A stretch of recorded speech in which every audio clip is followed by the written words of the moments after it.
Dosto, welcome to MA TV studio.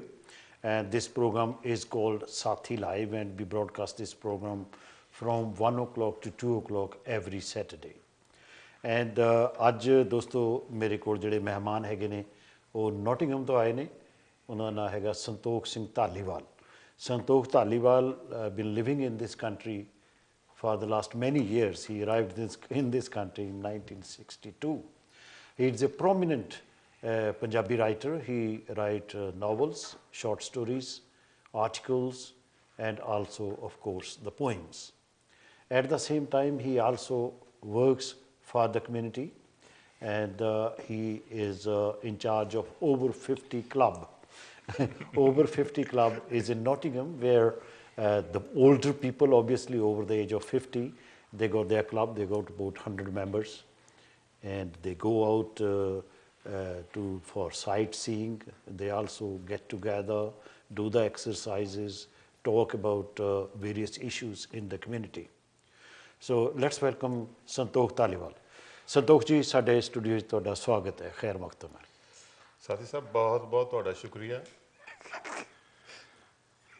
ਖਾਸ ਕਰਕੇ ਤੁਹਾਡਾ ਤੇ MA TV ਵਾਲਿਆਂ ਦਾ ਸਰ ਸਾਹਿਬ ਦਾ ਕਿ ਤੁਸੀਂ ਮੈਨੂੰ ਇਸ ਯੋਗ ਸਮਝਿਆ ਕਿ ਤੁਸੀਂ ਸਦਕੇ ਤੇ ਮੇਰੇ ਇੰਟਰਵਿਊ ਕਰ ਰਹੇ ਹੋ। ਬਹੁਤ ਬਹੁਤ ਧੰਨਵਾਦ ਤੁਹਾਡਾ। ਜਦੋਂ ਤੁਸੀਂ ਆਪਾਂ ਗੱਲ ਕਰਦੇ ਹਾਂ ਪੰਜਾਬੀ 'ਚ ਲਿਖਣ ਦੀ, ਇਹਦੇ 'ਚ ਇੱਕ ਮੇਜਰ ਪ੍ਰੋਬਲਮ ਆਉਂਦੀ ਹੈ ਜਿਹੜਾ ਤੁਹਾਨੂੰ ਪਤਾ ਹੈ ਕਿ ਲਿਪੀ ਦੀ ਪ੍ਰੋਬਲਮ ਹੈ। ਔਰ ਕਿਉਂਕਿ ਅਸੀਂ ਇਹ ਜਿਹੜੀਆਂ ਤੁਹਾਡੀਆਂ ਕਿਤਾਬਾਂ ਨੇ ਰਿਸ਼ਤਿਆਂ ਦਾ ਮਾਰੂਥਲ, ਰਿਸ਼ਤਿਆਂ ਦੇ ਮਾਰੂਥਲ, ਗੜਬਕ ਦਰਿਆ ਅਤੇ ਹੋਰ ਤੁਹਾਡੀਆਂ ਜਿਹੜੀਆਂ ਕਿਤਾਬਾਂ ਹੈਗੀਆਂ, ਮੇਰੇ ਕੋਲ ਚੰਗੀ ਤਕੜੀ ਲਿਸਟ ਪਈ ਹੈ ਕਿ ਜ਼ਿੱਦ ਨਹੀਂ ਕਰੀ ਦੀ, ਇਹ ਕਵਿਤਾ ਦੀ ਕਿਤਾਬ ਹੈ। ਆਵਾਜ਼ਾਂ ਦਾ ਕਿਲ੍ਹਾ, ਗੜਬਕ ਦਰਿਆ, ਨੱਚਦੇ ਪੋਰਾਂ ਵਾਲੀ, ਮੋਰਾਂ ਵਾਲੀ ਚਾਦਰ, ਕ੍ਰੋਸ ਲਾਈਨਸ ਅਤੇ ਕਾਨੂੰ ਮਰ ਗਿਆ, ਇਹ ਤੁਹਾਡੀਆਂ ਕਹਾਣੀਆਂ ਦੀ ਕਿਤਾਬ ਹੈ। ਫਿਰ ਤੁਹਾਡੇ ਨਾਵਲ ਹੈਗੇ ਨੇ ਉਖੜੀਆਂ ਪੈੜਾਂ, ਸਰਗੀ, ਰਿਸ਼ਤਿਆਂ ਦੇ ਮਾਰੂਥਲ ਜਿਹੜੀ ਤੁਹਾਡੀ ਲੇਟੈਸਟ ਹੈਗੀ ਹੈ। ਫਿਰ ਇੱਕ ਐਡੀਟਡ ਵੀ ਕੀਤੀ ਹੈ ਤੁਸੀਂ ਕਿਤਾਬ ਜਿਹੜੀ ਕਥਾ ਸਮੁੰਦਰੋਂ ਪਾਰ ਦੀ, ਜਿਹ 'ਚ ਇੱਥੋਂ ਦੇ ਜਿਹੜੇ ਪੰਜਾਬੀ ਦੇ ਰਾਈਟਰ ਹੈਗੇ, ਸਟੋਰੀ ਰਾਈਟਰ ਆ, ਉਹਨਾਂ ਦੀਆਂ ਕਹਾਣੀਆਂ ਇਹਦੇ ਵਿੱਚ ਸ਼ਾਮਲ ਹੈ। ਵੀ ਵਰ ਟਾਕਿੰਗ ਅਬਾਊਟ ਲਿਪੀ। ਹੁਣ ਇੰਨੀਆਂ ਖੂਬਸੂਰਤ ਤੁਹਾਡੀਆਂ ਜਿਹੜੀਆਂ ਕਿਤਾਬਾਂ ਇਹ ਛਪੀਆਂ ਹੋਈਆਂ, ਮੇਰੀਆਂ ਛਪੀਆਂ ਹੋਈਆਂ, ਪੰਜਾਬੀ ਦੇ ਵਿੱਚ ਛਪੀਆਂ ਆ, ਜਿਨ੍ਹਾਂ ਨੂੰ ਇੱਕ ਸੀਮਤ ਜਿਹੇ ਲੋਕ ਹੀ, ਗਿਣਤੀ ਦੇ ਲੋਕ ਹੀ ਪੜ੍ਹਦੇ ਆ, ਜਿਨ੍ਹਾਂ ਨੂੰ ਗੁਰਮੁਖੀ ਆਉਂਦੀ ਹੈ ਅਤੇ ਜਿਨ੍ਹਾਂ ਨੂੰ ਉਰਦੂ ਆਉਂਦੀ ਹੈ, ਜਿਨ੍ਹਾਂ ਨੂੰ ਹਿੰਦੀ ਆਉਂਦੀ ਹੈ, ਇਹ ਜ਼ਬਾਨਾਂ ਆਉਂਦੀਆਂ ਨੇ, ਉਹ ਇਹਨਾਂ ਨੂੰ ਨਹੀਂ ਪੜ੍ਹਦੇ। ਪਹਿਲਾਂ ਸਭ ਤੋਂ ਪਹਿਲਾਂ ਆਪਾਂ ਲਿਪੀ ਦੀ ਗੱਲ ਕਰੀਏ ਕਿ ਕੋਈ ਇਹੋ ਜਿਹੀ ਵਿਧੀ ਸੋਚੀ ਜਾ ਸਕਦੀ ਹੈ ਜਿਹਦੇ ਨਾਲ ਜਿਹੜੇ ਪਾਕਿਸਤਾਨੀ ਪੰਜਾਬੀ ਹੈਗੇ ਆ, ਕਿਉਂਕਿ there the more Punjabis in Pakistan than in Indian Punjab. ਹੁਣ ਤਾਂ ਵੈਸੇ ਉੱਦਾਂ ਵੀ 3 ਬਣ ਗਏ। ਤਾਂ do you think we can put them together somehow ਕਿ ਸਾਡੀਆਂ ਇਹ ਗੁਰਮੁਖੀ ਦੀਆਂ ਚੀਜ਼ਾਂ ਪੜ੍ਹਨ, ਅਸੀਂ ਉਹਨਾਂ ਦੀਆਂ ਜਿਹੜੀਆਂ ਸ਼ਾਹਮੁਖ 'ਚ ਲਿਖੀਆਂ ਉਹ ਪੜ੍ਹੀਏ? ਉਹ ਇਹਦਾ ਸਿਰਫ ਇਹਦਾ ਤਾਂ ਇੱਕੋ ਹੀ ਵਸੀਲਾ ਇਹ ਵੀ ਬਣ ਸਕਦਾ ਕਿ ਇਹਦੇ ਟਰਾਂਸਲੇਸ਼ਨ ਕੀਤਾ ਜਾਵੇ, ਕਿਉਂਕਿ ਲਿਪੀ ਨੂੰ ਤਾਂ ਆਪਾਂ ਬਦਲ ਹੀ ਨਹੀਂ ਕਰ ਸਕਦੇ। ਗੁਰਮੁਖੀ ਨੂੰ ਅਤੇ ਦੂਸਰੀ ਨੂੰ ਜਿਹੜੀ ਫਾਰਸੀ ਪਰਸ਼ੀਅਨ ਲਿਪੀ ਆ, ਜਿਹੜੀ ਸਕ੍ਰਿਪਟ ਆ ਜਿਹ 'ਚ ਆਪਾਂ ਲਿਖਦੇ ਹਾਂ, ਆਪਾਂ ਗੁਰਮੁਖੀ ਸਕ੍ਰਿਪਟ 'ਚ ਲਿਖ ਰਹੇ ਹਾਂ, ਅਤੇ ਜਿਹੜੇ ਪਾਕਿਸਤਾਨੀ ਸਾਈਡ ਦੇ ਪੰਜਾਬੀ ਨੇ ਉਹ ਪਰਸ਼ੀਅਨ ਸਕ੍ਰਿਪਟ ਲਿਖਦੇ ਆ। ਜਾਣੀ ਲਿਪੀ ਅੰਤਰ ਕਰਨ ਦੀ ਲੋੜ ਆ। ਹਾਂ, ਲਿਪੀ ਜਿਹਨੂੰ ਟਰਾਂਸਲੀਏਸ਼ਨ ਕਹਿੰਦੇ। ਟਰਾਂਸਲੇਸ਼ਨ ਕਹਿੰਦੇ ਬਸ ਉਹ ਟਰਾਂਸਲੀਏਸ਼ਨ ਮਤਲਬ ਲਿਪੀ ਦੀ ਗੱਲ ਆ ਨਾ। ਹਾਂ ਦੈਟਸ ਰਾਈਟ, ਕਿਉਂਕਿ ਉਹ ਬੋਲੀ ਤਾਂ ਉਹੀ ਰਹਿਣੀ ਆ, ਬੋਲੀ ਉਹੀ ਰਹਿਣੀ ਹੈ ਅਤੇ ਇਹੋ ਹੀ ਹੋ ਸਕਦਾ। ਹੋਰ ਤਾਂ ਇਹਦੇ ਬਾਰੇ ਇਹਦਾ ਮਤਲਬ ਵੀ ਜਿਹੜੀਆਂ ਆਰਗੇਨਾਈਜੇਸ਼ਨਸ ਹੈਗੀਆਂ, ਜਿਨ੍ਹਾਂ ਕੋਲ ਪੈਸੇ ਪੂਸੇ ਵੀ ਹੈਗੇ, ਜਿਨ੍ਹਾਂ ਕੋਲ ਵਸੀਲੇ ਵੀ ਹੈਗੇ ਆ ਪਾਕਿਸਤਾਨ ਵਿੱਚ ਔਰ ਇੰਡੀਆ ਵੱਲ ਜਾਂ ਇੱਥੇ ਵੀ, ਉਹ ਇੱਕ ਮੁਹਿੰਮ ਚਲਾਉਣ ਜਿਹਦੇ ਨਾਲ ਇਹ ਜਿਹੜੀਆਂ ਕਿਤਾਬਾਂ ਹੈਗੀਆਂ ਇਹਨਾਂ ਦਾ ਲਿਪੀ ਅੰਤਰ ਕੀਤਾ ਜਾਵੇ। ਬਿਲਕੁਲ, ਇਹ ਕਾਫੀ ਜ਼ਰੂਰੀ ਆ, ਬਹੁਤ ਹੀ ਜ਼ਰੂਰੀ ਗੱਲ ਆ ਕਿ ਸਾਡੀਆਂ ਕਿਤਾਬਾਂ ਦਾ ਜਿਹੜਾ, ਜਿਵੇਂ ਤੁਸੀਂ ਕਿਹਾ, ਲਿਪੀ ਅੰਤਰ ਹੋਵੇ। ਟਰਾਂਸਲੇਸ਼ਨ ਵੀ ਦੂਸਰੀਆਂ ਜ਼ਬਾਨਾਂ, ਹਾਂ ਟਰਾਂਸਲੇਸ਼ਨ ਤਾਂ ਹੋਣੀਆਂ ਚਾਹੀਦੀਆਂ। ਹੋ ਰਹੀਆਂ ਵੀ ਕੁਛ ਕਿਤਾਬਾਂ ਹੋ ਰਹੀਆਂ, ਜ਼ਿਆਦਾ ਨਹੀਂ ਹੋ ਰਹੀਆਂ, ਲੇਕਿਨ ਲਿਪੀ ਅੰਤਰ ਜਿਹੜਾ ਤੁਸੀਂ ਕਹਿੰਦੇ ਆ ਉਹ ਸਭ ਤੋਂ ਮਸ਼ਹੂਰ ਗੱਲ ਆ, ਉਹ ਚੰਗੀ ਗੱਲ ਆ, ਬਹੁਤ ਬੜੀ ਡੂੰਘੀ ਗੱਲ ਆ। ਉਹ ਬੜੀ ਸੌਖੇ ਤਰੀਕੇ ਨਾਲ ਕੀਤੀ ਜਾ ਸਕਦੀ, ਕੋਈ ਐਡੀ ਗੱਲ ਨਹੀਂ ਹੈ ਉਹ। ਕਿਉਂਕਿ ਅੱਜ ਕੱਲ੍ਹ ਤਾਂ ਕੰਪਿਊਟਰ ਦੇ ਯੁੱਗ ਦੇ ਵਿੱਚ ਮਤਲਬ ਸੌਫਟਵੇਅਰ ਤੁਹਾਨੂੰ ਮਿਲ ਜਾਂਦੇ ਆ, ਜਿਹਦੇ ਵਿੱਚ ਤੁਸੀਂ ਭਾਵੇਂ ਸ਼ਾਹਮੁਖੀ 'ਚ ਕਰ ਲਓ, ਚਾਹੇ ਉਲਟਾ ਗੁਰਮੁਖੀ 'ਚ ਕਰ ਲਓ। ਸੋ ਇਹ ਜਿਹੜੀ, ਕਿਉਂਕਿ ਆਹ ਜਿਹੜੇ ਇੱਦਾਂ ਦੇ ਪ੍ਰੋਗਰਾਮ ਹੈਗੇ ਆ, ਇਹਨਾਂ ਦਾ ਇੱਕ ਮੁੱਦਾ ਇਹ ਵੀ ਹੈ ਕਿ ਲੋਕਾਂ ਨੂੰ ਸੁਚੇਤ ਕਰਾਉਣਾ। ਬਿਲਕੁਲ, ਵੀ ਆਹ ਇੱਕ ਸਮੱਸਿਆ ਆ ਜਿਹਨੂੰ ਅਸੀਂ ਹੱਲ ਕਰਨਾ ਚਾਹੁੰਦੇ ਹਾਂ, ਸਾਨੂੰ ਤੁਸੀਂ ਇਹਦਾ ਸਾਥ ਦਿਓ।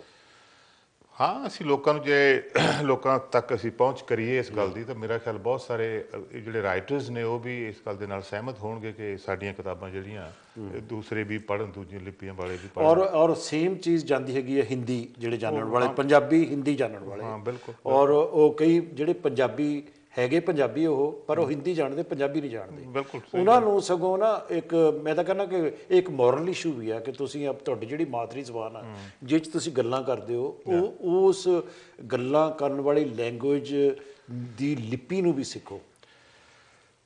ਇਹ ਤਾਂ ਜ਼ਰੂਰੀ ਗੱਲ ਆ, ਪਰ ਫਿਰ ਤੁਹਾਨੂੰ ਪਤਾ ਹੀ ਹੈ ਵੀ ਨਹੀਂ ਹੈ ਜਿਹੜੇ ਪ੍ਰੈਸ਼ਰ ਹੈਗੇ ਪਿੱਛੇ ਵੀ, ਜਿਵੇਂ ਤੁਸੀਂ ਆਪਣੀ ਪ੍ਰਾਇਮਰੀ ਦੀ ਐਜੂਕੇਸ਼ਨ ਤੋਂ ਸ਼ੁਰੂ ਕਰਦੇ ਆ, ਉੱਥੇ ਇਸ ਵੇਲੇ ਪੰਜਾਬ 'ਚ ਵੀ ਜਿਹੜੀ ਪੰਜਾਬੀ ਜ਼ੁਬਾਨ ਆ ਉਹ ਘੱਟ ਬੋਲੀ ਜਾਂਦੀ ਹੈ ਸਗਾ, ਤੇ ਸ਼ਹਿਰਾਂ 'ਚ ਤਾਂ ਕੋਈ ਬੋਲਦਾ ਹੀ ਨਹੀਂ।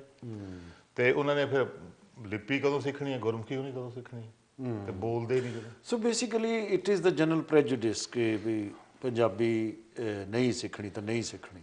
ਟ੍ਰੈਂਡ ਬਣ ਚੁੱਕਾ ਆਪਣੇ ਇੰਡੀਅਨ ਜਿਹੜੇ ਹੈਗੇ ਆ ਉਹਨਾਂ ਲੋਕਾਂ ਦਾ ਜਸਟ ਟ੍ਰੈਂਡ ਹੀ ਬਣ ਗਿਆ ਕਿ ਜਿਹੜੀ ਲੈਂਗੁਏਜ ਹੈਗੀ ਆ ਵੀ ਉਹ ਹਿੰਦੀ ਆ ਜਾਂ ਇੰਗਲਿਸ਼ ਆ। ਤੇ ਸਾਡੀਆਂ ਸਰਕਾਰਾਂ ਵੀ ਕੁਝ ਨਹੀਂ ਕਰਦੀਆਂ, ਉਹਨਾਂ ਨੇ ਵੀ ਕੋਈ ਗੱਲ ਨਹੀਂ ਕੀਤੀ ਇਹਦੇ ਬਾਰੇ। ਇਹਨੂੰ ਲੋਕਾਂ ਦੇ ਵਿੱਚ ਚੰਗੀ ਤਰ੍ਹਾਂ ਲਿਆਉਣ ਲਈ ਸਰਕਾਰਾਂ ਦਾ ਵੀ ਬੜਾ ਵੱਡਾ ਹੱਥ ਆ, ਤੇ ਸਕੂਲਾਂ ਦੀ ਐਜੂਕੇਸ਼ਨ ਦਾ ਵੀ ਬੜਾ ਵੱਡਾ ਹੱਥ ਆ। ਸਰਕਾਰਾਂ ਨੇ ਵੀ ਕੁਝ ਨਹੀਂ ਕੀਤਾ ਨਾ, ਈਵਨ ਹਾਲੇ ਤੱਕ ਵੀ ਮੇਰੇ ਖਿਆਲ ਹੁਣ ਸ਼ਾਇਦ ਕੀਤਾ ਕਿ ਨਹੀਂ ਕੀਤਾ। ਜਿਹੜੀ ਆਪਣੀ ਨਹੀਂ ਹਜੇ ਵੀ ਜਿਹੜੀਆਂ ਜਿੱਦਾਂ ਹੁਣ ਜੇ ਪੰਜਾਬ ਦੀ ਗੱਲ ਹੋ ਪੰਜਾਬੀ ਵਿਧਾਨ ਸਭਾ 'ਚ ਪੰਜਾਬ ਉਹਦੇ ਵਿੱਚ ਵੀ ਕਈ ਜਿਹੜੇ ਵਿਧਾਇਕ ਹੈਗੇ ਆ ਉਹ ਅੰਗਰੇਜ਼ੀ ਵਿੱਚ ਕਸਮ ਚੁੱਕਦੇ ਆ ਜਾਂ ਹਿੰਦੀ 'ਚ ਚੁੱਕਦੇ ਆ। ਈਵਨ ਬੋਲਦੇ ਅੰਗਰੇਜ਼ੀ ਬੋਲੀ ਜਾ ਰਹੇ ਦਫ਼ਤਰਾਂ 'ਚ ਸਾਰਿਆਂ 'ਚ ਅੰਗਰੇਜ਼ੀ ਵਿੱਚ।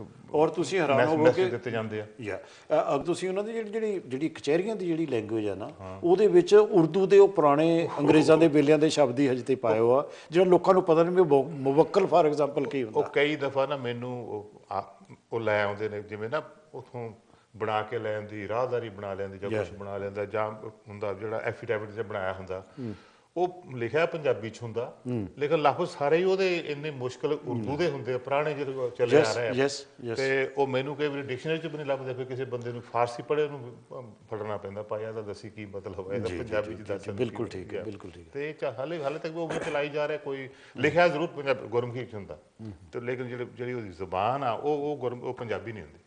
ਅੱਛਾ, ਟਾਕਿੰਗ ਅਬਾਊਟ ਕਿ ਤੁਸੀਂ ਬੜੇ ਨਾਵਲ ਲਿਖੇ ਆ ਔਰ ਮੈਂ ਵੀ ਉਹ ਨਾਵਲ ਪੜ੍ਹੇ ਹੈਗੇ, ਇਹਨਾਂ 'ਤੇ ਬੜੀ ਬਹਿਸ ਵੀ ਹੋ ਚੁੱਕੀ ਹੈ ਪੇਪਰਾਂ ਦੇ ਵਿੱਚ, ਨਿਊਜ਼ ਪੇਪਰਾਂ ਵਿੱਚ, ਮੈਗਜ਼ੀਨਾਂ ਦੇ ਵਿੱਚ ਇਹਨਾਂ ਦੇ ਉੱਤੇ ਤਬਸਰਾ ਵੀ ਪੜ੍ਹਿਆ ਗਿਆ, ਪੇਪਰ ਲਿਖੇ ਗਏ ਆ, ਡਿਬੇਟ ਹੋਈ ਹੈ, ਸਾਰਾ ਕੁਝ ਹੋਇਆ। ਜਿਹੜੇ ਤੁਹਾਡੀ ਨਾਵਲਕਾਰੀ ਇਹਦੇ ਵਿੱਚ ਮੈਂ ਇੱਕ ਖੂਬੀ ਦੇਖੀ ਆ ਕਿ ਤੁਸੀਂ ਜਿਹੜਾ ਆਹ ਦੇਸ਼ ਹੈ, ਯੂਰਪੀਅਨ ਦੇਸ਼ ਆ, ਇਹਨੂੰ ਧਰਾਤਲ ਮੰਨ ਕੇ, ਇਹਨੂੰ ਬੈਕਗਰਾਊਂਡ ਮੰਨ ਕੇ, ਇਹਨੂੰ ਪ੍ਰਿਸ਼ਠ ਭੂਮੀ ਮੰਨ ਕੇ ਤੁਸੀਂ ਲਿਖਦੇ ਹੋ। ਕਿਆ ਜਿਹੜੇ ਹੋਰ ਨਾਵਲਕਾਰ ਹੈਗੇ ਵਿਦਆਊਟ ਨੇਮਿੰਗ ਨੇਮਸ, ਤੁਹਾਨੂੰ ਇੱਦਾਂ ਮਹਿਸੂਸ ਹੁੰਦਾ ਕਿ ਉਹ ਭੂਗੋਲਿਕ ਤੌਰ 'ਤੇ, ਜਿਓਗ੍ਰਾਫੀਕਲ ਤੌਰ 'ਤੇ ਇਸ ਮੁਲਕ 'ਚ ਰਹਿੰਦੇ, ਗੱਲਾਂ ਬਾਹਰਲੀਆਂ ਕਰਦੇ ਆ? ਇਵੇਂ ਕੁਝ ਨਾਵਲਾਂ ਦੇ ਵਿੱਚ ਹੋ ਰਿਹਾ, ਹੌਲੀ ਹੌਲੀ ਚੇਂਜ ਬਦਲੀ ਆ ਰਹੀ ਹੈ ਵੈਸੇ ਮੈਂ ਦੇਖਿਆ ਹੁਣ, ਕਿਉਂਕਿ ਜਿਸ ਸੋਸਾਇਟੀ, ਜਿਸ ਕਲਚਰ 'ਚ ਤੁਸੀਂ ਰਹਿ ਰਹੇ ਹੋ, ਜੋ ਤੁਸੀਂ ਲਿਖਦੇ ਆ ਉਹਦਾ ਪ੍ਰਭਾਵ ਤਾਂ ਡੈਫੀਨਿਟਲੀ ਪੈਣਾ ਹੀ ਪੈਣਾ, ਜ਼ਰੂਰ ਉਹ ਜ਼ਰੂਰ ਪਵੇਗਾ। ਤੇ ਮੇਰਾ ਤਾਂ ਪਹਿਲਾਂ ਤੋਂ ਇਹ ਵਿਚਾਰ ਰਿਹਾ ਕਿ ਜਿਹੜੇ ਕੈਰੈਕਟਰਸ ਵੀ ਆ ਮੇਰੇ ਨਾਵਲਾਂ 'ਚ, ਮੇਰੀਆਂ ਕਹਾਣੀਆਂ 'ਚ, ਉਹ ਵੀ ਜਿਸ ਸੋਸਾਇਟੀ, ਜਿਸ ਕਲਚਰ 'ਚ ਮੈਂ ਪੜ੍ਹਿਆ ਉਹਦੇ ਵਿੱਚੋਂ ਲੈ ਗਏ। ਤੇ ਦੂਸਰੀ ਚੀਜ਼ ਹੈ, ਉਸ ਗੱਲ ਨੂੰ ਅਸੀਂ ਛੱਡ ਨਹੀਂ ਸਕਦੇ ਜਿਹੜੀ ਅਸੀਂ ਉੱਥੋਂ ਪੜ੍ਹ ਕੇ ਆਏ ਹਾਂ ਨਾ, ਜਿਹੜੇ 15-20 ਸਾਲ ਉੱਥੇ ਗੁਜ਼ਾਰੇ ਆ ਆਪਣੇ ਬਚਪਨ ਦੇ, ਉਹ ਹਮੇਸ਼ਾ ਤੁਹਾਡੇ ਨਾਲ ਨਾ, ਉਹ ਤਾਂ ਨਾਲ ਹੀ ਰਹਿੰਦੇ ਕਿਉਂਕਿ ਉਹ ਹਮੇਸ਼ਾ ਤੁਹਾਡੇ ਨਾਲ ਰਹਿਣਗੇ। ਉਹ ਜ਼ੁਬਾਨ ਵੀ ਤੁਹਾਡੇ ਨਾਲ ਰਹੇਗੀ, ਉਹ ਸੋਚ ਵੀ ਤੁਹਾਡੇ ਨਾਲ ਰਹੇਗੀ। ਕਿਉਂਕਿ ਹੁਣ ਤੁਸੀਂ ਨੋਸਟੈਲਜੀਆ ਕਹਿ ਲਓ, ਵਾਟ ਐਵਰ, ਜੋ ਕੁਛ ਵੀ ਤੁਸੀਂ ਮਰਜ਼ੀ ਕਹਿ ਸਕਦੇ ਹੋ, ਪਰ ਉਹਨੂੰ ਤੁਸੀਂ ਉਹਦੇ ਵਿੱਚੋਂ ਬਿਲਕੁਲ ਨਹੀਂ ਨਿਕਲ ਸਕਦੇ। ਉਹਨੂੰ ਇੰਪਰੂਵ ਕਰ ਸਕਦੇ ਆ, ਉਹਨੂੰ ਰਿਵਾਈਜ਼ ਕਰ ਸਕਦੇ ਆ, ਉਹਨੂੰ ਤੁਸੀਂ ਨਵੀਂ ਸਥਿਤੀਆਂ ਦੇ ਨਾਲ, ਨਵੀਂ ਸਿਚੁਏਸ਼ਨ ਦੇ ਨਾਲ ਮੇਲ ਲਿਆ ਕੇ ਉਹਦਾ ਕਰ ਸਕਦੇ, ਲੇਕਿਨ ਤੁਸੀਂ ਉਹਨੂੰ ਬਿਲਕੁਲ ਖਤਮ, ਉਹ ਜਾ ਨਹੀਂ ਸਕਦੀ ਤੁਹਾਡੇ ਵਿੱਚ। ਬਹੁਤ ਜ਼ਰੂਰੀ ਗੱਲ ਹੈ। ਦ ਪੁਆਇੰਟ ਆਈ ਵਾਸ ਮੇਕਿੰਗ ਵਾਸ, ਤੁਸੀਂ ਗੱਲ ਤਾਂ ਦਰੁਸਤ ਕਹੀ ਹੈ ਵੀ ਜਿਹੜੇ ਅਸੀਂ ਇੰਡੀਆ ਤੋਂ ਆਏ, ਸਾਨੂੰ ਇੱਥੇ ਭਾਵੇਂ ਰਹਿੰਦੇ ਨੂੰ 50-52 ਸਾਲ ਹੋ ਜਾਣ, ਫਿਰ ਵੀ ਅਸੀਂ ਬੇਸਿਕਲੀ ਸਾਡੀ ਜਿਹੜੀ ਥਿੰਕਿੰਗ ਹੈ ਉੱਥੇ ਨਾਲ ਹੀ ਵੱਜੀ ਹੋਈ ਹੈ, ਸਾਡਾ ਜਿਹੜਾ ਮਾਈਂਡ ਸੈਟ ਉੱਥੇ ਨਾਲ ਵੱਜਿਆ। ਮੈਂ ਗੱਲ ਇਹ ਕਰ ਰਿਹਾ ਸੀਗਾ ਕਿ ਜਿਹੜੇ ਨਾਵਲਾਂ ਦੇ ਵਿੱਚ ਜਿਹੜੀ ਗੱਲ ਹੋਣੀ ਚਾਹੀਦੀ ਹੈ ਉਹ ਇੱਥੋਂ ਦੀਆਂ ਪਰਿਸਥਿਤੀਆਂ ਦੀ ਹੋਣੀ ਚਾਹੀਦੀ ਜਿਹੜੀ ਤੁਸੀਂ ਕੀਤੀ ਹੈ। ਪਰ ਕੁਛ ਨਾਵਲਕਾਰ ਮੈਂ ਦੇਖਿਆ ਹੈਗਾ ਕਿ ਰਹਿੰਦੇ ਅਮਰੀਕਾ, ਕੈਨੇਡਾ ਵਿੱਚ ਜਾਂ ਇੱਥੇ ਬ੍ਰਿਟਨ ਵਿੱਚ ਰਹਿੰਦੇ ਆ, ਪਰ ਨਾਵਲ ਉਹ ਲਿਖੂਗੇ ਉੱਥੇ ਦੇ ਖੇਤਾਂ ਦੀਆਂ, ਉੱਥੇ ਦੀਆਂ ਹਾਲਤਾਂ, ਜਿਹੜੀ ਸਥਿਤੀ ਉੱਥੋਂ ਦੀ ਹੈਗੀ ਆ। That's what I was trying to say. I understand that, ਪਰ ਹੁਣ ਇਹਦੇ ਬਾਰੇ ਮੈਂ ਤਾਂ ਕੁਝ ਨਹੀਂ ਕਰ ਸਕਦਾ ਕਿਉਂਕਿ ਉਹ ਤਾਂ ਉਹਨਾਂ ਨਾਵਲਕਾਰਾਂ ਨਹੀਂ ਕਰਨ ਦੀ ਤਾਂ ਕਰ ਤਾਂ ਮੈਂ ਵੀ ਨਹੀਂ ਸਕਦਾ।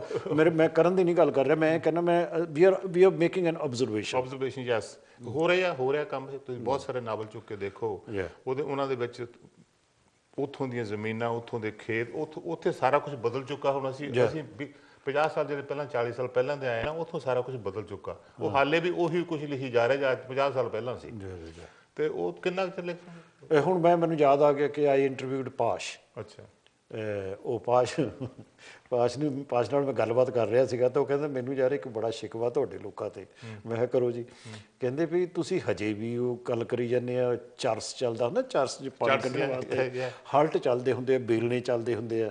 ਕਹਿੰਦੇ ਸਾਡੇ ਤਾਂ ਉੱਥੇ ਸਾਰਾ ਕੁਝ ਬਦਲ ਗਿਆ, ਉੱਥੇ ਤਾਂ ਟਿਊਬਵੈਲ ਲੱਗ ਗਿਆ। ਤੁਸੀਂ ਇਹ ਕਿਉਂ ਨਹੀਂ ਕਹਿੰਦੇ ਵੀ ਟਿਊਬਵੈਲ ਦੀਆਂ ਗੱਲਾਂ ਕਰੋ ਤੁਸੀਂ। ਹੁਣ ਤੁਸੀਂ ਪਿੱਛੇ ਬਾਰੇ ਜਦ ਤੁਸੀਂ ਇੰਨਾ ਵਿਜ਼ਿਟ ਕਰਨ ਜਾਂਦੇ ਆ, ਉੱਥੇ ਵੀ ਦੇਖੋ ਆਹ ਤਬਦੀਲੀ ਆ ਗਈ, ਉਹਦੀਆਂ ਗੱਲਾਂ ਕਰੋ।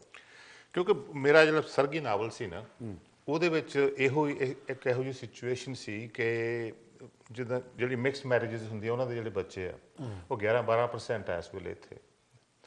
ਉਹ ਕੁੜੀ ਜਿਹੜੀ ਆ ਉਹ ਆਪਣੀ ਆਈਡੈਂਟਿਟੀ ਲਈ ਸਟਰਗਲ ਕਰ ਰਹੀ ਹੈ। ਤਾਂ ਨਾ ਤਾਂ ਉਹਦਾ ਪਿਓ ਪੰਜਾਬੀ ਸੀ, ਨਾ ਤਾਂ ਉਹ ਉਹਨੂੰ ਸਵੀਕਾਰ ਕਰਦਾ ਸੀ, ਮਾਂ ਅੰਗਰੇਜ਼ ਸੀ।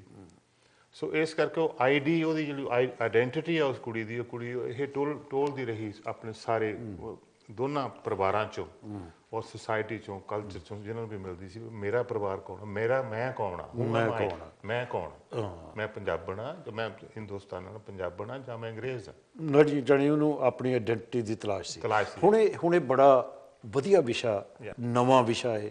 ਕਿਉਂਕਿ ਜਿੱਦਾਂ ਜਿੱਦਾਂ ਲੋਕ ਦੂਜਿਆਂ ਮੁਲਕਾਂ 'ਚ ਜਾਂਦੇ ਆ, ਦੂਜੀ ਕੌਮ ਦੀ ਔਰਤ ਜਾਂ ਮਰਦ ਦੇ ਨਾਲ ਉਹਨਾਂ ਦਾ ਇਸ਼ਕ ਹੁੰਦਾ, ਫਿਰ ਉਹਨਾਂ ਦਾ ਬਾਈ ਪ੍ਰੋਡਕਟ ਹੁੰਦਾ ਕਿ ਉਹ ਬੱਚੇ ਪੈਦਾ ਹੁੰਦੇ ਆ। ਇਹਨਾਂ ਚੀਜ਼ਾਂ ਵੱਲ ਧਿਆਨ ਦੇਣ ਦੀ ਲੋੜ ਹੈ। ਬਹੁਤ ਜ਼ਰੂਰ। ਨਵੇਂ ਇਸ਼ੂਜ਼ ਨੇ ਸਾਡੇ ਲਈ, ਬੜੇ ਭਖਵੇਂ, ਬੜੇ ਗਰਮ ਇਸ਼ੂਜ਼ ਨੇ ਇਹ, ਕਿਉਂਕਿ ਇਹ ਸਾਡੇ ਬੱਚਿਆਂ ਦੇ ਨਾਲ ਨਿੱਤ ਇੱਥੇ ਹੋ ਰਿਹਾ। ਨਿੱਤ ਸਾਡੇ, ਚਲੋ ਨਾ ਵੀ ਸਹੀ, ਪਰ ਗਾਹਾਂ ਜਿਹੜੇ ਆਪਣੇ ਮਿਕਸਡ ਮੈਰਿਜਸ ਦੇ ਬੱਚੇ 12-13% ਇਸ ਵੇਲੇ ਇੰਗਲੈਂਡ 'ਚ, ਉਹਨਾਂ ਦੇ ਨਾਲ ਇਹ ਇੱਕ ਕਿਸਮ ਦਾ ਰੋਜ਼ ਦਾ ਵਾਹ ਪੈ ਰਿਹਾ ਉਹਨਾਂ ਦੀ ਆਈਡੀ ਲਈ daily. Do you think we are in denial on many issues? ਅਸੀਂ ਕਹਿੰਦੇ ਸਮੱਸਿਆ ਇਹ ਹੈ ਨਹੀਂ। ਦੇਖੋ, ਜੇ ਉੱਪਰ ਬਲੈਂਕਟ ਪਾਤਾ ਸਮੱਸਿਆ ਦੇ, ਤਾਂ ਇਹ ਤਾਂ ਕਹਿ ਨਹੀਂ ਸਕਦੇ ਵੀ ਸਮੱਸਿਆ ਨਹੀਂ ਹੈ। ਇਹ ਵੀ ਢੱਕ ਦਿੱਤੀ, ਥੋੜਾ ਚਿਰ, ਕਿੰਨਾ ਚਿਰ ਢੱਕੀ ਰਹਿ ਸਕਦੀ ਆ। ਉਹ ਸਮੱਸਿਆ ਤਾਂ ਹੈ। ਸਮੱਸਿਆ ਤਾਂ ਸੋ ਡਿਨਾਈ ਕਰ ਰਹੇ ਹਾਂ, ਜਿੱਦਾਂ ਤੁਸੀਂ ਕਿਹਾ, ਆਪਾਂ ਡਿਨਾਈ ਕਰ ਰਹੇ ਹਾਂ। ਅਸੀਂ ਮੰਨਦੇ ਨਹੀਂ ਵੀ ਸਾਡੇ ਨਾਲ ਵੀ ਉਹ ਜਦੋਂ ਇਵੇਂ ਹੀ ਆ। ਜਦੋਂ ਜਿੰਨਾ ਚਿਰ ਬੰਦਾ ਬਿਮਾਰ ਨਹੀਂ ਨਾ ਹੁੰਦਾ, ਉਹਨੂੰ ਉਹ ਕਹਿੰਦਾ ਮੈਨੂੰ ਨਹੀਂ ਇਹ ਬਿਮਾਰੀ ਹੋ ਸਕਦੀ। ਰਾਈਟ। ਜਦੋਂ ਦੂਜਿਆਂ ਨੂੰ ਹੋ ਸਕਦੀ, ਮੈਨੂੰ ਨਹੀਂ ਹੋ ਸਕਦੀ। ਇਹੋ ਹੀ ਹਾਲ ਹੁਣ ਇਹ ਆ। ਜੇ ਪ੍ਰੋਬਲਮ ਤੁਹਾਡੇ ਇਹ ਸਿਚੁਏਸ਼ਨ ਜਿਹੜੀ ਤੁਸੀਂ ਹੁਣੇ ਕਹੀ ਆ, ਵੀ ਜੇ ਕੋਈ ਸਿਚੁਏਸ਼ਨ, ਕੋਈ ਇਹੋ ਜਿਹੀ ਪ੍ਰੋਬਲਮ ਹੈ, ਉਹ ਕਹਿੰਦੇ ਨੇ ਮੈਨੂੰ ਨਹੀਂ ਹੈ, ਉਹ ਦੂਸਰੇ ਨੂੰ, ਉਹਨਾਂ ਦੇ ਘਰ ਅੱਗ ਲੱਗੀ ਆ, ਮੈਂ ਠੀਕ ਹੀ ਹਾਂ ਹਾਲੇ। ਰਾਈਟ। ਤੇ ਜਦੋਂ ਤੁਹਾਡੇ ਆਪਣੇ ਘਰ ਲੱਗਦੀ, ਜਦੋਂ ਆਪ ਤੁਹਾਨੂੰ ਪਤਾ ਲੱਗਦਾ, ਤੁਹਾਡੇ ਹੁੰਦਾ, ਉਦੋਂ ਤੁਹਾਨੂੰ ਸਾਰਾ ਪਤਾ ਲੱਗਦਾ। ਉਹਦੇ ਵਿੱਚ ਦੀ ਤੁਹਾਨੂੰ ਲੰਘਣਾ ਪੈਂਦਾ ਫਿਰ। ਕਿਉਂਕਿ ਜਦੋਂ ਅਸੀਂ ਇੰਟਰਫੇਥ, ਇੰਟਰਕਾਸਟ ਮੈਰਿਜਸ ਦੀ ਗੱਲ ਕਰਦੇ ਹਾਂ, ਸਰਟਨ ਫੇਥ ਹੈ ਜਿਹੜੇ ਉਹ ਕਹਿੰਦੇ ਜੀ ਮੈਂ ਤਾਂ ਨਹੀਂ ਚਾਹੁੰਦਾ ਕਿ ਮੇਰੀ ਧੀ ਜਿਹੜੀ ਉਹ ਫਲਾਨੇ ਫੇਥ ਵਿੱਚ ਉਹਦੀ ਮੈਰਿਜ ਹੋਵੇ। ਪਰ ਜਦੋਂ ਉਹ ਜਿਹੜੀ ਧੀ ਆ ਜਾਂ ਪੁੱਤਰ ਹੈ, ਉਹਦਾ ਇਸ਼ਕ ਹੋ ਜਾਂਦਾ ਦੂਜੇ ਫੇਥ ਦੇ ਨਾਲ, ਮੇਜਰ ਕੌਨਫਲਿਕਟ ਉਦੋਂ ਪੈਦਾ ਹੁੰਦਾ। ਬਿਲਕੁਲ, ਉਹ ਤਾਂ ਹੋਣਾ ਹੀ ਆ। ਕਿਉਂਕਿ ਅਸੀਂ ਵਕਤ ਦੇ ਨਾਲ ਚੇਂਜ ਨਹੀਂ ਹੋ ਰਹੇ। ਸਮਾਂ ਬਦਲ ਗਿਆ, ਬਹੁਤ ਸਮਾਂ ਬੜਾ ਬਦਲਿਆ। ਜੇ ਤੁਸੀਂ ਚੇਂਜ ਨਹੀਂ ਹੁੰਦੇ ਤਾਂ ਓਬਵੀਅਸਲੀ ਤੁਹਾਨੂੰ ਇਹ ਜਿਹੜਾ ਪੀੜ੍ਹੀ ਪਾੜਾ, ਇਹਨੂੰ ਆਪਾਂ ਕਹਿ ਲਓ, ਜੋ ਮਰਜ਼ੀ ਵੀ ਕਹਿ ਲਓ, ਇਹ ਆਉਣਾ ਹੀ ਹੈ। ਇਹ ਤਾਂ ਡੈਫੀਨਿਟਲੀ ਆਊਗਾ ਸਾਡੇ ਵਿੱਚ। ਤੇ ਜੇ ਤੁਸੀਂ ਨਾਲ ਚੇਂਜ ਹੋਈ ਜਾ ਰਹੇ ਆ, ਜੇ ਤੁਸੀਂ ਜਿਹੋ ਜਿਹਾ ਸੋਸ਼ਲ ਸਟਰਕਚਰ, ਜਿਹੋ ਜਿਹੀ ਨਿੱਤ ਦੀ ਤੁਹਾਨੂੰ ਜ਼ਿੰਮੇਵਾਰੀਆਂ ਤੁਹਾਡੇ ਸਿਰ ਪੈ ਰਹੀਆਂ। ਬੱਚੇ ਅੱਜ ਕੱਲ੍ਹ ਜਿਹੜੇ ਹੁਣ ਵਿਆਹ ਕਰਾਉਣ, ਜਿਵੇਂ ਤੁਸੀਂ ਆਖਿਆ ਮੈਨੂੰ ਇਸ਼ਕ ਹੋ ਜਾਂਦਾ, ਉਹ ਆ ਕੇ ਤੁਹਾਨੂੰ ਦੱਸਦੇ ਆ, ਪੁੱਛਦੇ ਥੋੜ੍ਹੀ ਆ। ਦੇ ਟੈਲ ਯੂ, ਉਹਨੇ ਤਾਂ ਆ ਕੇ ਦੱਸਣਾ ਤੁਹਾਨੂੰ, ਮੈਂ ਵੀ ਇਸ ਮੁੰਡੇ ਨਾਲ, ਲੜਕੀ ਨੇ ਕਹਿਣਾ ਮੈਂ ਇਸ ਮੁੰਡੇ ਨਾਲ ਵਿਆਹ ਕਰਾਉਣਾ, ਮੁੰਡੇ ਨੇ ਕਹਿਣਾ ਇਸ ਲੜਕੀ ਨਾਲ ਵਿਆਹ ਕਰਾਉਣਾ। ਬਿਲਕੁਲ ਇਹੋ ਜਿਹੀ ਸਥਿਤੀ ਇੱਕ ਮੇਰੇ ਰਿਸ਼ਤੇਦਾਰੀ ਦੇ ਵਿੱਚ ਹੋਈ ਕਿ ਬੰਦਾ ਬੜਾ ਘਬਰਾਇਆ ਸੀ। ਟੈਲੀਫੋਨ ਕੀਤਾ, ਕਹਿੰਦਾ ਹੁਣ ਕੀ ਕਰੀਏ। ਮੈਂ ਕਿਹਾ ਕੀ ਗੱਲ ਹੈ? ਇਹ ਕੈਨੇਡਾ ਦੀ ਗੱਲ ਹੈ। ਕਹਿੰਦੇ ਕਿ ਜੀ ਉਹ ਮੇਰੀ ਕੁੜੀ ਦਾ ਇਸ਼ਕ ਜਿਹੜਾ ਉਹ ਇੱਕ ਗੁਜਰਾਤੀ ਮੁੰਡੇ ਨਾਲ ਹੋ ਗਿਆ। ਵੀ ਅਸੀਂ ਪੰਜਾਬੀ ਹਾਂ, ਗੁਜਰਾਤੀਆਂ ਨਾਲ ਸਾਡੀ ਕੀ ਸਾਂਝ ਆ? ਨਾ ਕੋਈ ਬੋਲੀ ਦੀ ਸਾਂਝ, ਨਾ ਉਹਨਾਂ ਦੀ, ਰੰਗ ਹੀ ਸਾਡੇ ਉੱਦਾਂ ਦੇ ਆ। ਮੈਂ ਕਿਹਾ ਐਸੀ ਗੱਲ ਤਾਂ ਨਹੀਂ, ਸਾਡੀ ਪ੍ਰਿਸ਼ਠ ਭੂਮੀ ਤਾਂ ਇੰਡੀਅਨ ਹੀ ਆ। ਮੈਂ ਫਿਰ ਉਹਨੂੰ ਇਹੀ ਗੱਲ ਦੱਸੀ ਮੈਂ ਕਿਹਾ ਵੀ ਤੈਨੂੰ ਪਤਾ ਕਿੱਦਾਂ ਲੱਗਾ? ਕਹਿੰਦਾ ਮੈਂ ਉਹਨੇ ਆ ਕੇ ਦੱਸ ਦਿੱਤਾ ਮੈਨੂੰ। Yeah, that's right. ਮੈਂ ਕਿਹਾ ਤੈਨੂੰ ਦੱਸਿਆ ਕਿ ਤੈਨੂੰ ਪੁੱਛਿਆ? ਕਹਿੰਦੀ ਹਜੇ ਤਾਂ ਪੁੱਛਿਆ ਨਹੀਂ, ਦੱਸਿਆ ਅਜੇ। ਸੋ ਤੁਹਾਡੀ ਗੱਲ ਬਿਲਕੁਲ ਦਰੁਸਤ ਹੈ ਵੀ ਬੱਚੇ ਜਿਹੜੇ ਆ ਉਹ ਦੱਸਦੇ ਆ, ਤੁਹਾਨੂੰ ਪੁੱਛਦੇ ਨਹੀਂ ਹੈ, ਔਰ ਪੁੱਛ ਵੀ ਲੈਂਦੇ। ਮੇਰੇ ਮਤਲਬ ਭਾਵਨਾ ਤਾਂ ਇਹੀ ਹੁੰਦੀ ਹੈ ਕਿ if the children are telling you that means ਤੁਸੀਂ ਮੇਰਾ ਫੈਸਲਾ ਕਰੋ, this is what it is. So I told him, I said look, ਇਹਨੇ ਜੇ ਤੂੰ ਨਾ ਕੀਤਾ ਨਾ ਵਿਆਹ, ਇਹਨੇ ਕਰਾ ਤਾਂ ਲੈਣਾ ਹੀ ਹੈ। ਤੂੰ ਕਰਾਏਂਗਾ ਤਾਂ ਧੀ ਲੂਜ਼ ਕਰ ਜਾਏਗਾ। ਜੇ ਤੂੰ ਹੁਣ ਸੁਲਹ ਸਫਾਈ ਨਾ ਕਰੇਗਾ, ਅੱਛਾ then I saw the situation after they got married and had the children and everything. They are the happiest people, you know. ਇਹ ਬਿਲਕੁਲ ਇਸੇ ਉੱਪਰ ਮੇਰੀ ਇੱਕ ਕਹਾਣੀ ਹੈ, ਸਕਾਫ, ਕਾਫੀ ਪੁਰਾਣੀ ਕਹਾਣੀ ਹੈ। ਉਹ ਇਸੇ ਸਿਚੁਏਸ਼ਨ ਨੂੰ ਸਾਰਾ ਉਹ ਇਸ ਆਲੇ ਦੁਆਲੇ ਘੁੰਮਦੀ ਆ। ਕੁੜੀ ਦਾ ਜਿਹੜੀ ਉਹ ਜੱਟਾਂ ਦੀ ਕੁੜੀ ਆ, ਉਹਦਾ ਗੁਜਰਾਤੀ ਮੁੰਡੇ ਨਾਲ ਪਿਆਰ ਹੋ ਜਾਂਦਾ ਤੇ ਉਹ ਕੁੜੀ ਵਿਆਹ ਤੋਂ ਪਹਿਲਾਂ ਇਕੱਠੇ ਰਹਿਣਾ ਚਾਹੁੰਦੇ ਆ। Okay. ਤੇ ਪੰਜਾਬੀ ਮਾਂ ਪਿਓ ਜਿਹੜੇ ਆ, ਤੈਨੂੰ ਪਤਾ ਵੀ ਉਹ ਕਦੇ ਉਹ ਸਵੀਕਾਰ ਹੀ ਨਹੀਂ ਕਰ ਸਕਦੇ ਕਿਸੇ, ਉਹ ਤਾਂ ਵਿਆਹ ਨਹੀਂ ਸੀ ਕਰਨਾ, ਪਹਿਲਾਂ ਵਿਆਹ ਤੋਂ ਪਹਿਲਾਂ ਇਕੱਠੇ ਹੋ ਕੇ ਇਹ ਕਿਵੇਂ ਚੱਲੂ ਗੱਲ।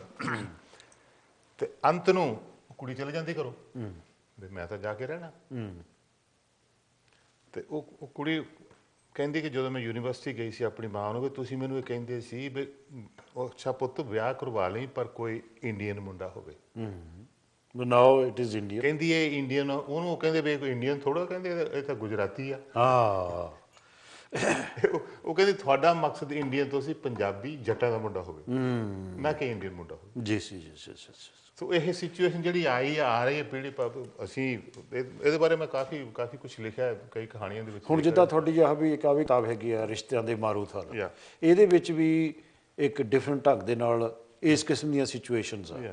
ਇਹਦੇ ਬਾਰੇ ਤੁਸੀਂ ਦੱਸੋ ਕਿ ਰਿਸ਼ਤਿਆਂ ਦੇ ਮਾਰੂਥਲ ਵਿੱਚ ਤੁਸੀਂ ਕੀ ਕਹਿਣ ਦੀ ਕੋਸ਼ਿਸ਼ ਕੀਤੀ ਹੈ?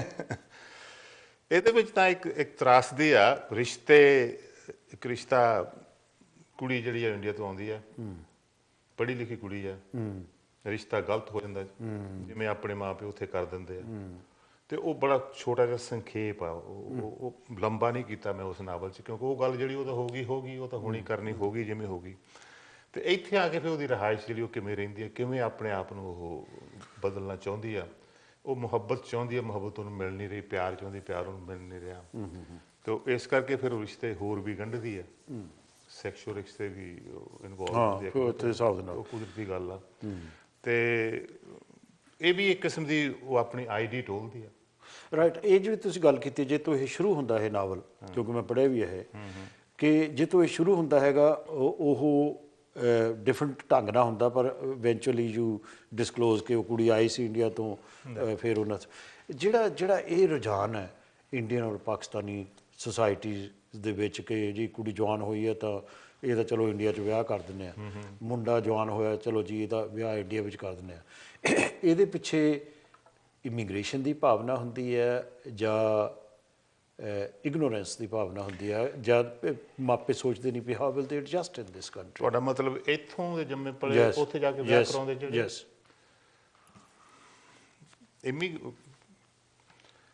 ਨਾਰਥ ਅਮਰੀਕਾ 'ਚ, ਕੈਨੇਡਾ 'ਚ ਤਾਂ ਇਮੀਗ੍ਰੇਸ਼ਨ ਦੀ ਸਾਰੀ ਸਿਚੁਏਸ਼ਨ, ਕਿਉਂਕਿ ਉੱਥੇ ਕੁੜੀ ਜਿਹੜੀ ਆ ਉਹ ਤਾਂ ਤੁਹਾਨੂੰ ਪਤਾ ਹੈ, ਤੁਸੀਂ ਮੇਰੇ ਕੋਲ ਤੁਸੀਂ ਜ਼ਰੂਰ ਪੜ੍ਹਿਆ ਹੋਏਗਾ, ਜੇ ਕੁੜੀ ਤੁਹਾਡੀ ਇੱਧਰ ਆ ਵੀ ਤੁਹਾਡੇ ਮੰਗਦੇ ਨੇ ਸਾਡਾ ਮੁੰਡਾ ਉੱਧਰ ਮੰਗਵਾਓ, ਅਸੀਂ ਤੁਹਾਡੀ ਕੁੜੀ ਨਹੀਂ, ਉੱਥੇ ਜ਼ਿਆਦਾ ਹੈ ਇਸ ਵੇਲੇ, ਪਰ ਅਸੀਂ ਉਸ ਦੌਰ 'ਚੋਂ ਲੰਘ ਚੁੱਕੇ ਹਾਂ, ਨੋ ਡਾਊਟ। ਪਰ ਹਜੇ ਵੀ ਕੁਝ ਮਾਪੇ ਇਸ ਤਰ੍ਹਾਂ ਸੋਚਦੇ ਨਹੀਂ ਵੀ ਚਲੋ ਇਹਦਾ ਵਿਆਹ ਹੁਣ ਜਾ ਕੇ ਇੰਡੀਆ ਕਰ ਦਿੰਦੇ ਆ। ਪਰ ਇਹ ਮੇਰਾ ਖਿਆਲ ਬਹੁਤ ਰੁਝਾਨ ਘਟ ਗਿਆ, ਉਹ ਘਟ ਰਿਹਾ ਹੁਣ, ਬਹੁਤ ਜ਼ਿਆਦਾ ਘਟ ਚੁੱਕਾ, ਕਿਉਂਕਿ ਮਾਪੇ ਤਾਂ ਚਾਹੁੰਦੇ ਆ ਲੇਕਿਨ ਬਹੁਤ ਸਾਰੇ ਬੱਚੇ ਨਹੀਂ ਚਾਹੁੰਦੇ। That is very true. That's very true. ਬੱਚੇ ਨੇ ਨਾ ਕਰੋ, ਤੇ ਜੇ ਕੋਈ ਬੱਚਾ ਤੁਹਾਡੇ ਨਾਲ ਐਗਰੀ ਕਰਦਾ ਵੀ ਆ ਵੀ ਜਾ ਕੇ ਉੱਥੇ ਵਿਆਹ ਕਰਾਉਣੇ, ਫਿਰ ਠੀਕ, ਮਾਪੇ ਤਾਂ ਫਿਰ ਉਹ ਤਾਂ ਅਸੀਂ ਤਾਂ ਪਹਿਲਾਂ ਹੀ ਰਾਜ਼ੀ ਉੱਥੇ ਕਰਾਉਣ ਵਿਆਹ, ਕਿਸੇ ਨਾ ਕਿਸੇ ਤਰ੍ਹਾਂ ਪੰਜਾਬੀ ਮੁੰਡਾ ਪੰਜਾਬੀ ਕੁੜੀ ਨਾਲ ਵਿਆਹ ਕਰਾਵੇ। ਤੇ ਜੇ ਬੱਚੇ ਤੁਹਾਡੇ ਰਾਜ਼ੀ ਨਹੀਂ ਹੁੰਦੇ ਤਾਂ ਤੁਸੀਂ ਜਾ ਹੀ ਨਹੀਂ ਸਕਦੇ। ਜਦੋਂ ਮੈਂ ਪਹਿਲਾਂ ਕਿਹਾ ਸੀ ਨਾ ਕਿ ਇਮੀਗ੍ਰੇਸ਼ਨ ਦਾ ਮਸਲਾ ਹੈ, ਇਹਦੇ ਪਿੱਛੇ ਇਮੀਗ੍ਰੇਸ਼ਨ ਦੀ ਭਾਵਨਾ ਹੁੰਦੀ ਹੈ ਵੀ ਜੇ ਹੁਣ ਜਿਹੜੀ ਧੀ ਹੈਗੀ ਆ, ਅਗਰ ਫਲਾਨੇ ਬੰਦੇ ਨੂੰ ਇੱਥੇ ਲੈ ਆਏਗੀ ਆਪਣੇ ਮੁੰਡੇ ਨੂੰ, ਤਾਂ ਉਹਨਾਂ ਦੀ ਜਿਹੜੀ ਫੈਮਿਲੀ, ਜਿਹੜੇ ਸਾਡੇ ਦੋਸਤ ਹੁੰਦੇ ਸੀ ਪਿੱਛੇ ਪਰਿਵਾਰ, ਉਹਨਾਂ ਦਾ ਮੁੰਡਾ ਇੱਧਰ ਆ ਜਾਊਗਾ, you know that kind of. ਉਹ ਗੱਲ ਤਾਂ ਉਹ ਖਤਮ ਹੋ ਚੁੱਕੀ ਹੈ ਹੁਣ, ਕਿਉਂਕਿ ਉੱਥੋਂ ਜਿਹੜੀ ਇਮੀਗ੍ਰੇਸ਼ਨ ਮੁੰਡਾ ਆ ਗਿਆ ਤਾਂ ਉਹਦੇ ਮਗਰ ਪੇਰੈਂਟਸ ਜਾਂ ਹੋਰ ਰਿਸ਼ਤੇਦਾਰ। ਮੈਂ ਥੋੜਾ ਜਿਹਾ ਡਿਫਰ ਕਰੂੰਗਾ, ਖਤਮ ਬਿਲਕੁਲ ਨਹੀਂ ਹੋਈ, ਪਰ ਘਟ ਗਈ ਹੈ ਜ਼ਰੂਰ, ਇਹ ਉਹ ਮੰਨਣਾ ਪਊਗਾ। ਸੋ ਬੇਸਿਕਲੀ ਤੁਸੀਂ ਸਮਝਦੇ ਹੋ ਕਿ ਉਹ ਚਲੋ ਤੁਹਾਡੀ ਗੱਲ ਲੈ ਲੈਂਦੇ ਆ ਵੀ ਉਹ ਹੁਣ ਮਸਲਾ ਨਹੀਂ ਰਿਹਾ ਹੈ। ਹੁਣ ਮਸਲਾ ਹੈਗਾ ਇੱਥੇ ਦੇ ਜਿਹੜੇ ਹਾਲਾਤ ਨੇ, ਇੱਥੇ ਜਦੋਂ ਬੱਚੇ ਕਹਿੰਦੇ ਆ ਅਸੀਂ ਫਲਾਣੇ ਨਾਲ ਵਿਆਹ ਕਰਾਉਣਾ ਚਾਹੁੰਦੇ ਆ, ਉਹ ਹੁਣ ਸਿਚੁਏਸ਼ਨ ਆ ਗਈ, ਉਹਨੂੰ ਟੈਕਲ ਕਰਨ ਦੀ ਲੋੜ ਆ। ਬਿਲਕੁਲ ਬਿਲਕੁਲ। ਉਹ ਮੋਸਟਲੀ ਤਾਂ ਬੱਚੇ ਜਿਹੜੇ ਹੁਣ ਆਪਣੇ, ਤੁਹਾਨੂੰ ਪਤਾ ਹੀ ਹੈ ਕਿ ਆਪਣੇ ਜਿਹੜੇ ਭਾਰਤੀ, ਖਾਸ ਕਰਕੇ ਪੰਜਾਬੀ ਵੀ, ਭਾਰਤੀ ਸਾਰੇ ਐਜੂਕੇਸ਼ਨ 'ਚ ਅੱਗੇ ਆ ਹਰ ਇੱਕ ਤੋਂ ਤਕਰੀਬਨ, ਬਹੁਤ university 20-25-30%। Okay, Aam sorry, but ਅਸੀਂ ਬ੍ਰੇਕ ਲੈ ਲਈਏ, ਬ੍ਰੇਕ ਤੋਂ ਬਾਅਦ ਅਸੀਂ ਗੱਲ ਕਰਾਂਗੇ। ਦੋਸਤੋ, ਅੱਜ ਅਸੀਂ ਗੱਲ ਕਰ ਰਹੇ ਹਾਂ ਪੰਜਾਬੀ ਦੇ ਪ੍ਰਸਿੱਧ ਨਾਵਲਕਾਰ, ਕਹਾਣੀਕਾਰ, ਕਵੀ ਤੇ ਕਮਿਊਨਿਟੀ ਲੀਡਰ ਸੰਤੋਖ ਧਾਲੀਵਾਲ ਜੀ, who lives in Nottingham. I'll talk to you after a couple of minutes. साथी हाथ बढ़ाना साथी रे, साथी हाथ बढ़ाना साथी रे, साथी हाथ बढ़ाना साथी रे, साथी हाथ बढ़ाना साथी।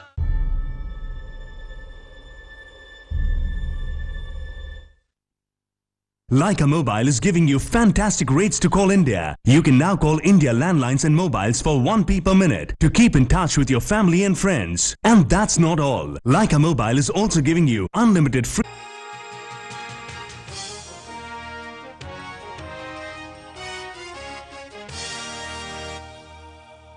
साथी हाथ बढ़ाना साथी रे, साथी हाथ बढ़ाना साथी रे, साथी हाथ बढ़ाना साथी रे, साथी हाथ बढ़ाना साथी। Dosto, welcome to MA TV studio, and this program is called Sathi Live, and we broadcast this program from 1 o'clock to 2 o'clock every Saturday. And ਅੱਜ ਦੋਸਤੋ ਮੇਰੇ ਕੋਲ ਜਿਹੜੇ ਮਹਿਮਾਨ ਹੈਗੇ ਨੇ ਉਹ ਨੋਟਿੰਗਹਮ ਤੋਂ ਆਏ ਨੇ। ਉਹਨਾਂ ਦਾ ਨਾਂ ਹੈਗਾ Santokh Singh Dhaliwal.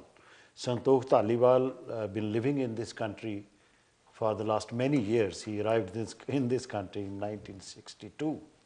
He is a prominent Punjabi writer. He writes novels, short stories, articles, and also, of course, the poems.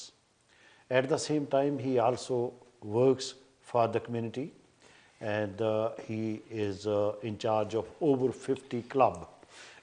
Over 50 Club is in Nottingham, where the older people, obviously over the age of 50, they got their club. They got about 100 members, and they go out for sightseeing.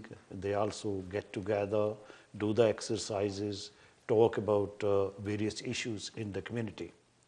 So let's welcome Santoਖ Dhaliwal. ਸੰਤੋਖ ਜੀ, ਸਾਡੇ studio 'ਚ ਤੁਹਾਡਾ ਸਵਾਗਤ ਹੈ, ਖੈਰ ਮਕਦਮ ਹੈ।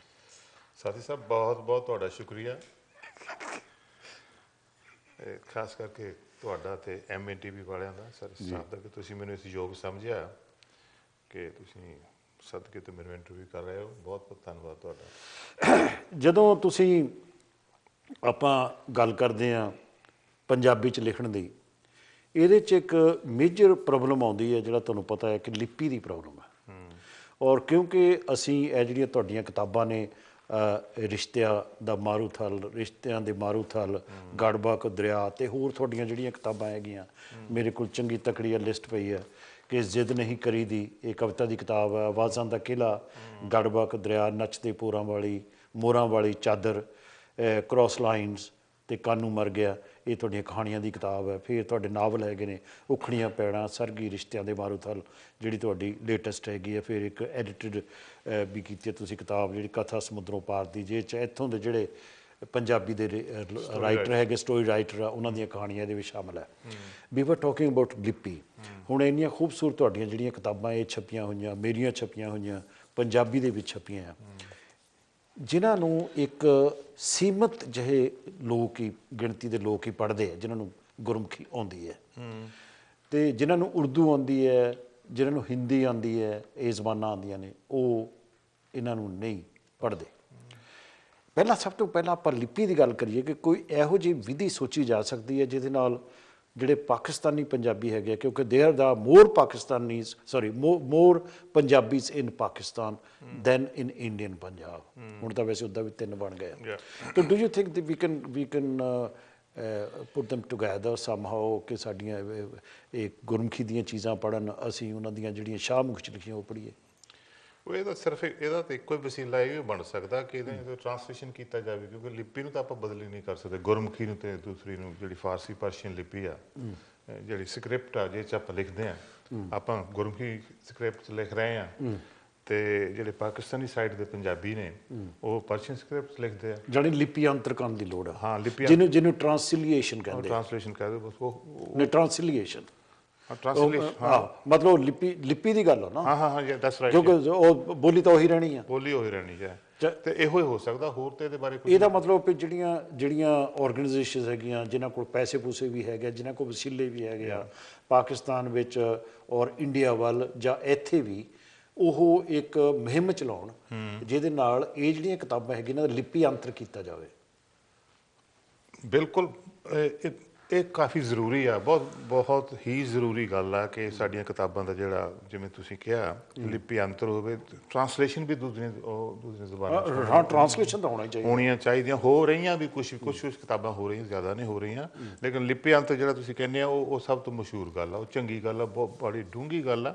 ਉਹ ਬੜੀ ਸੌਖੇ ਤਰੀਕੇ ਨਾਲ ਕੀਤੀ ਜਾ ਸਕਦੀ, ਕੋਈ ਏਡੀ ਗੱਲ ਨਹੀਂ ਹੈ ਉਹ। ਕਿਉਂਕਿ ਅੱਜ ਕੱਲ੍ਹ ਤਾਂ ਕੰਪਿਊਟਰ ਦੇ ਯੁੱਗ ਦੇ ਵਿੱਚ ਮਤਲਬ ਸੌਫਟਵੇਅਰ ਤੁਹਾਨੂੰ ਮਿਲ ਜਾਂਦੇ ਆ, ਜਿਹਦੇ ਵਿੱਚ ਤੁਸੀਂ ਭਾਵੇਂ ਸ਼ਾਹਮੁਖੀ 'ਚ ਕਰ ਲਓ, ਚਾਹੇ ਉਲਟਾ ਗੁਰਮੁਖੀ 'ਚ ਕਰ ਲਓ।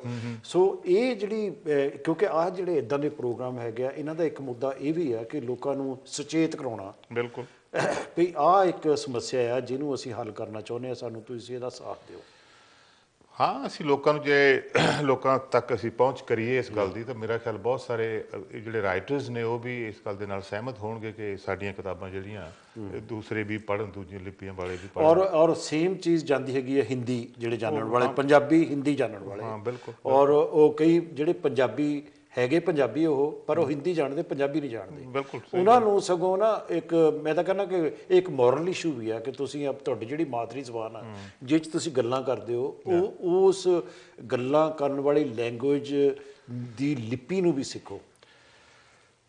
ਇਹ ਤਾਂ ਜ਼ਰੂਰੀ ਗੱਲ ਆ, ਪਰ ਫਿਰ ਤੁਹਾਨੂੰ ਪਤਾ ਹੀ ਹੈ ਵੀ ਜਿਹੜੇ ਪ੍ਰੈਸ਼ਰ ਹੈਗੇ ਪਿੱਛੇ, ਜਿਵੇਂ ਤੁਸੀਂ ਆਪਣੀ ਪ੍ਰਾਇਮਰੀ ਦੀ ਐਜੂਕੇਸ਼ਨ ਤੋਂ ਸ਼ੁਰੂ ਕਰਦੇ ਆ, ਉੱਥੇ ਇਸ ਵੇਲੇ ਪੰਜਾਬ 'ਚ ਵੀ ਜਿਹੜੀ ਪੰਜਾਬੀ ਜ਼ੁਬਾਨ ਆ ਉਹ ਘੱਟ ਬੋਲੀ ਜਾਂਦੀ ਹੈ ਸਗਾ, ਤੇ ਸ਼ਹਿਰਾਂ 'ਚ ਤਾਂ ਕੋਈ ਬੋਲਦਾ ਹੀ ਨਹੀਂ।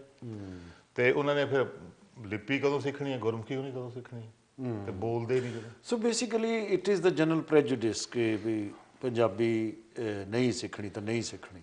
ਟ੍ਰੈਂਡ ਬਣ ਚੁੱਕਾ ਆਪਣੇ ਇੰਡੀਅਨ ਜਿਹੜੇ ਹੈਗੇ ਆ, ਉਹਨਾਂ ਲੋਕਾਂ ਦਾ ਜਸਟ ਟ੍ਰੈਂਡ ਹੀ ਬਣ ਗਿਆ ਕਿ ਜਿਹੜੀ ਲੈਂਗੁਏਜ ਹੈਗੀ ਆ ਵੀ ਉਹ ਹਿੰਦੀ ਆ ਜਾਂ ਇੰਗਲਿਸ਼ ਆ। ਤੇ ਸਾਡੀਆਂ ਸਰਕਾਰਾਂ ਵੀ ਕੁਛ ਨਹੀਂ ਕਰਦੀਆਂ, ਉਹਨਾਂ ਨੇ ਵੀ ਕੋਈ ਗੱਲ ਨਹੀਂ ਕੀਤੀ ਇਹਦੇ ਬਾਰੇ। ਇਹਨੂੰ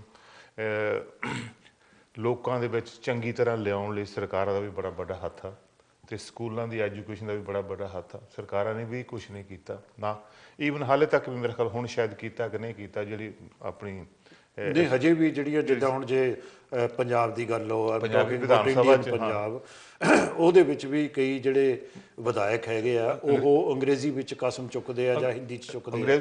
ਈਵਨ ਬੋਲਦੇ ਅੰਗਰੇਜ਼ੀ ਬੋਲੀ ਜਾ ਰਹੇ, ਦਫ਼ਤਰਾਂ 'ਚ ਸਾਰਿਆਂ 'ਚ ਅੰਗਰੇਜ਼ੀ ਵਿੱਚ ਔਰ ਤੁਸੀਂ ਹੈਰਾਨ ਹੋਵੋਗੇ ਦਿੱਤੇ ਜਾਂਦੇ ਆ।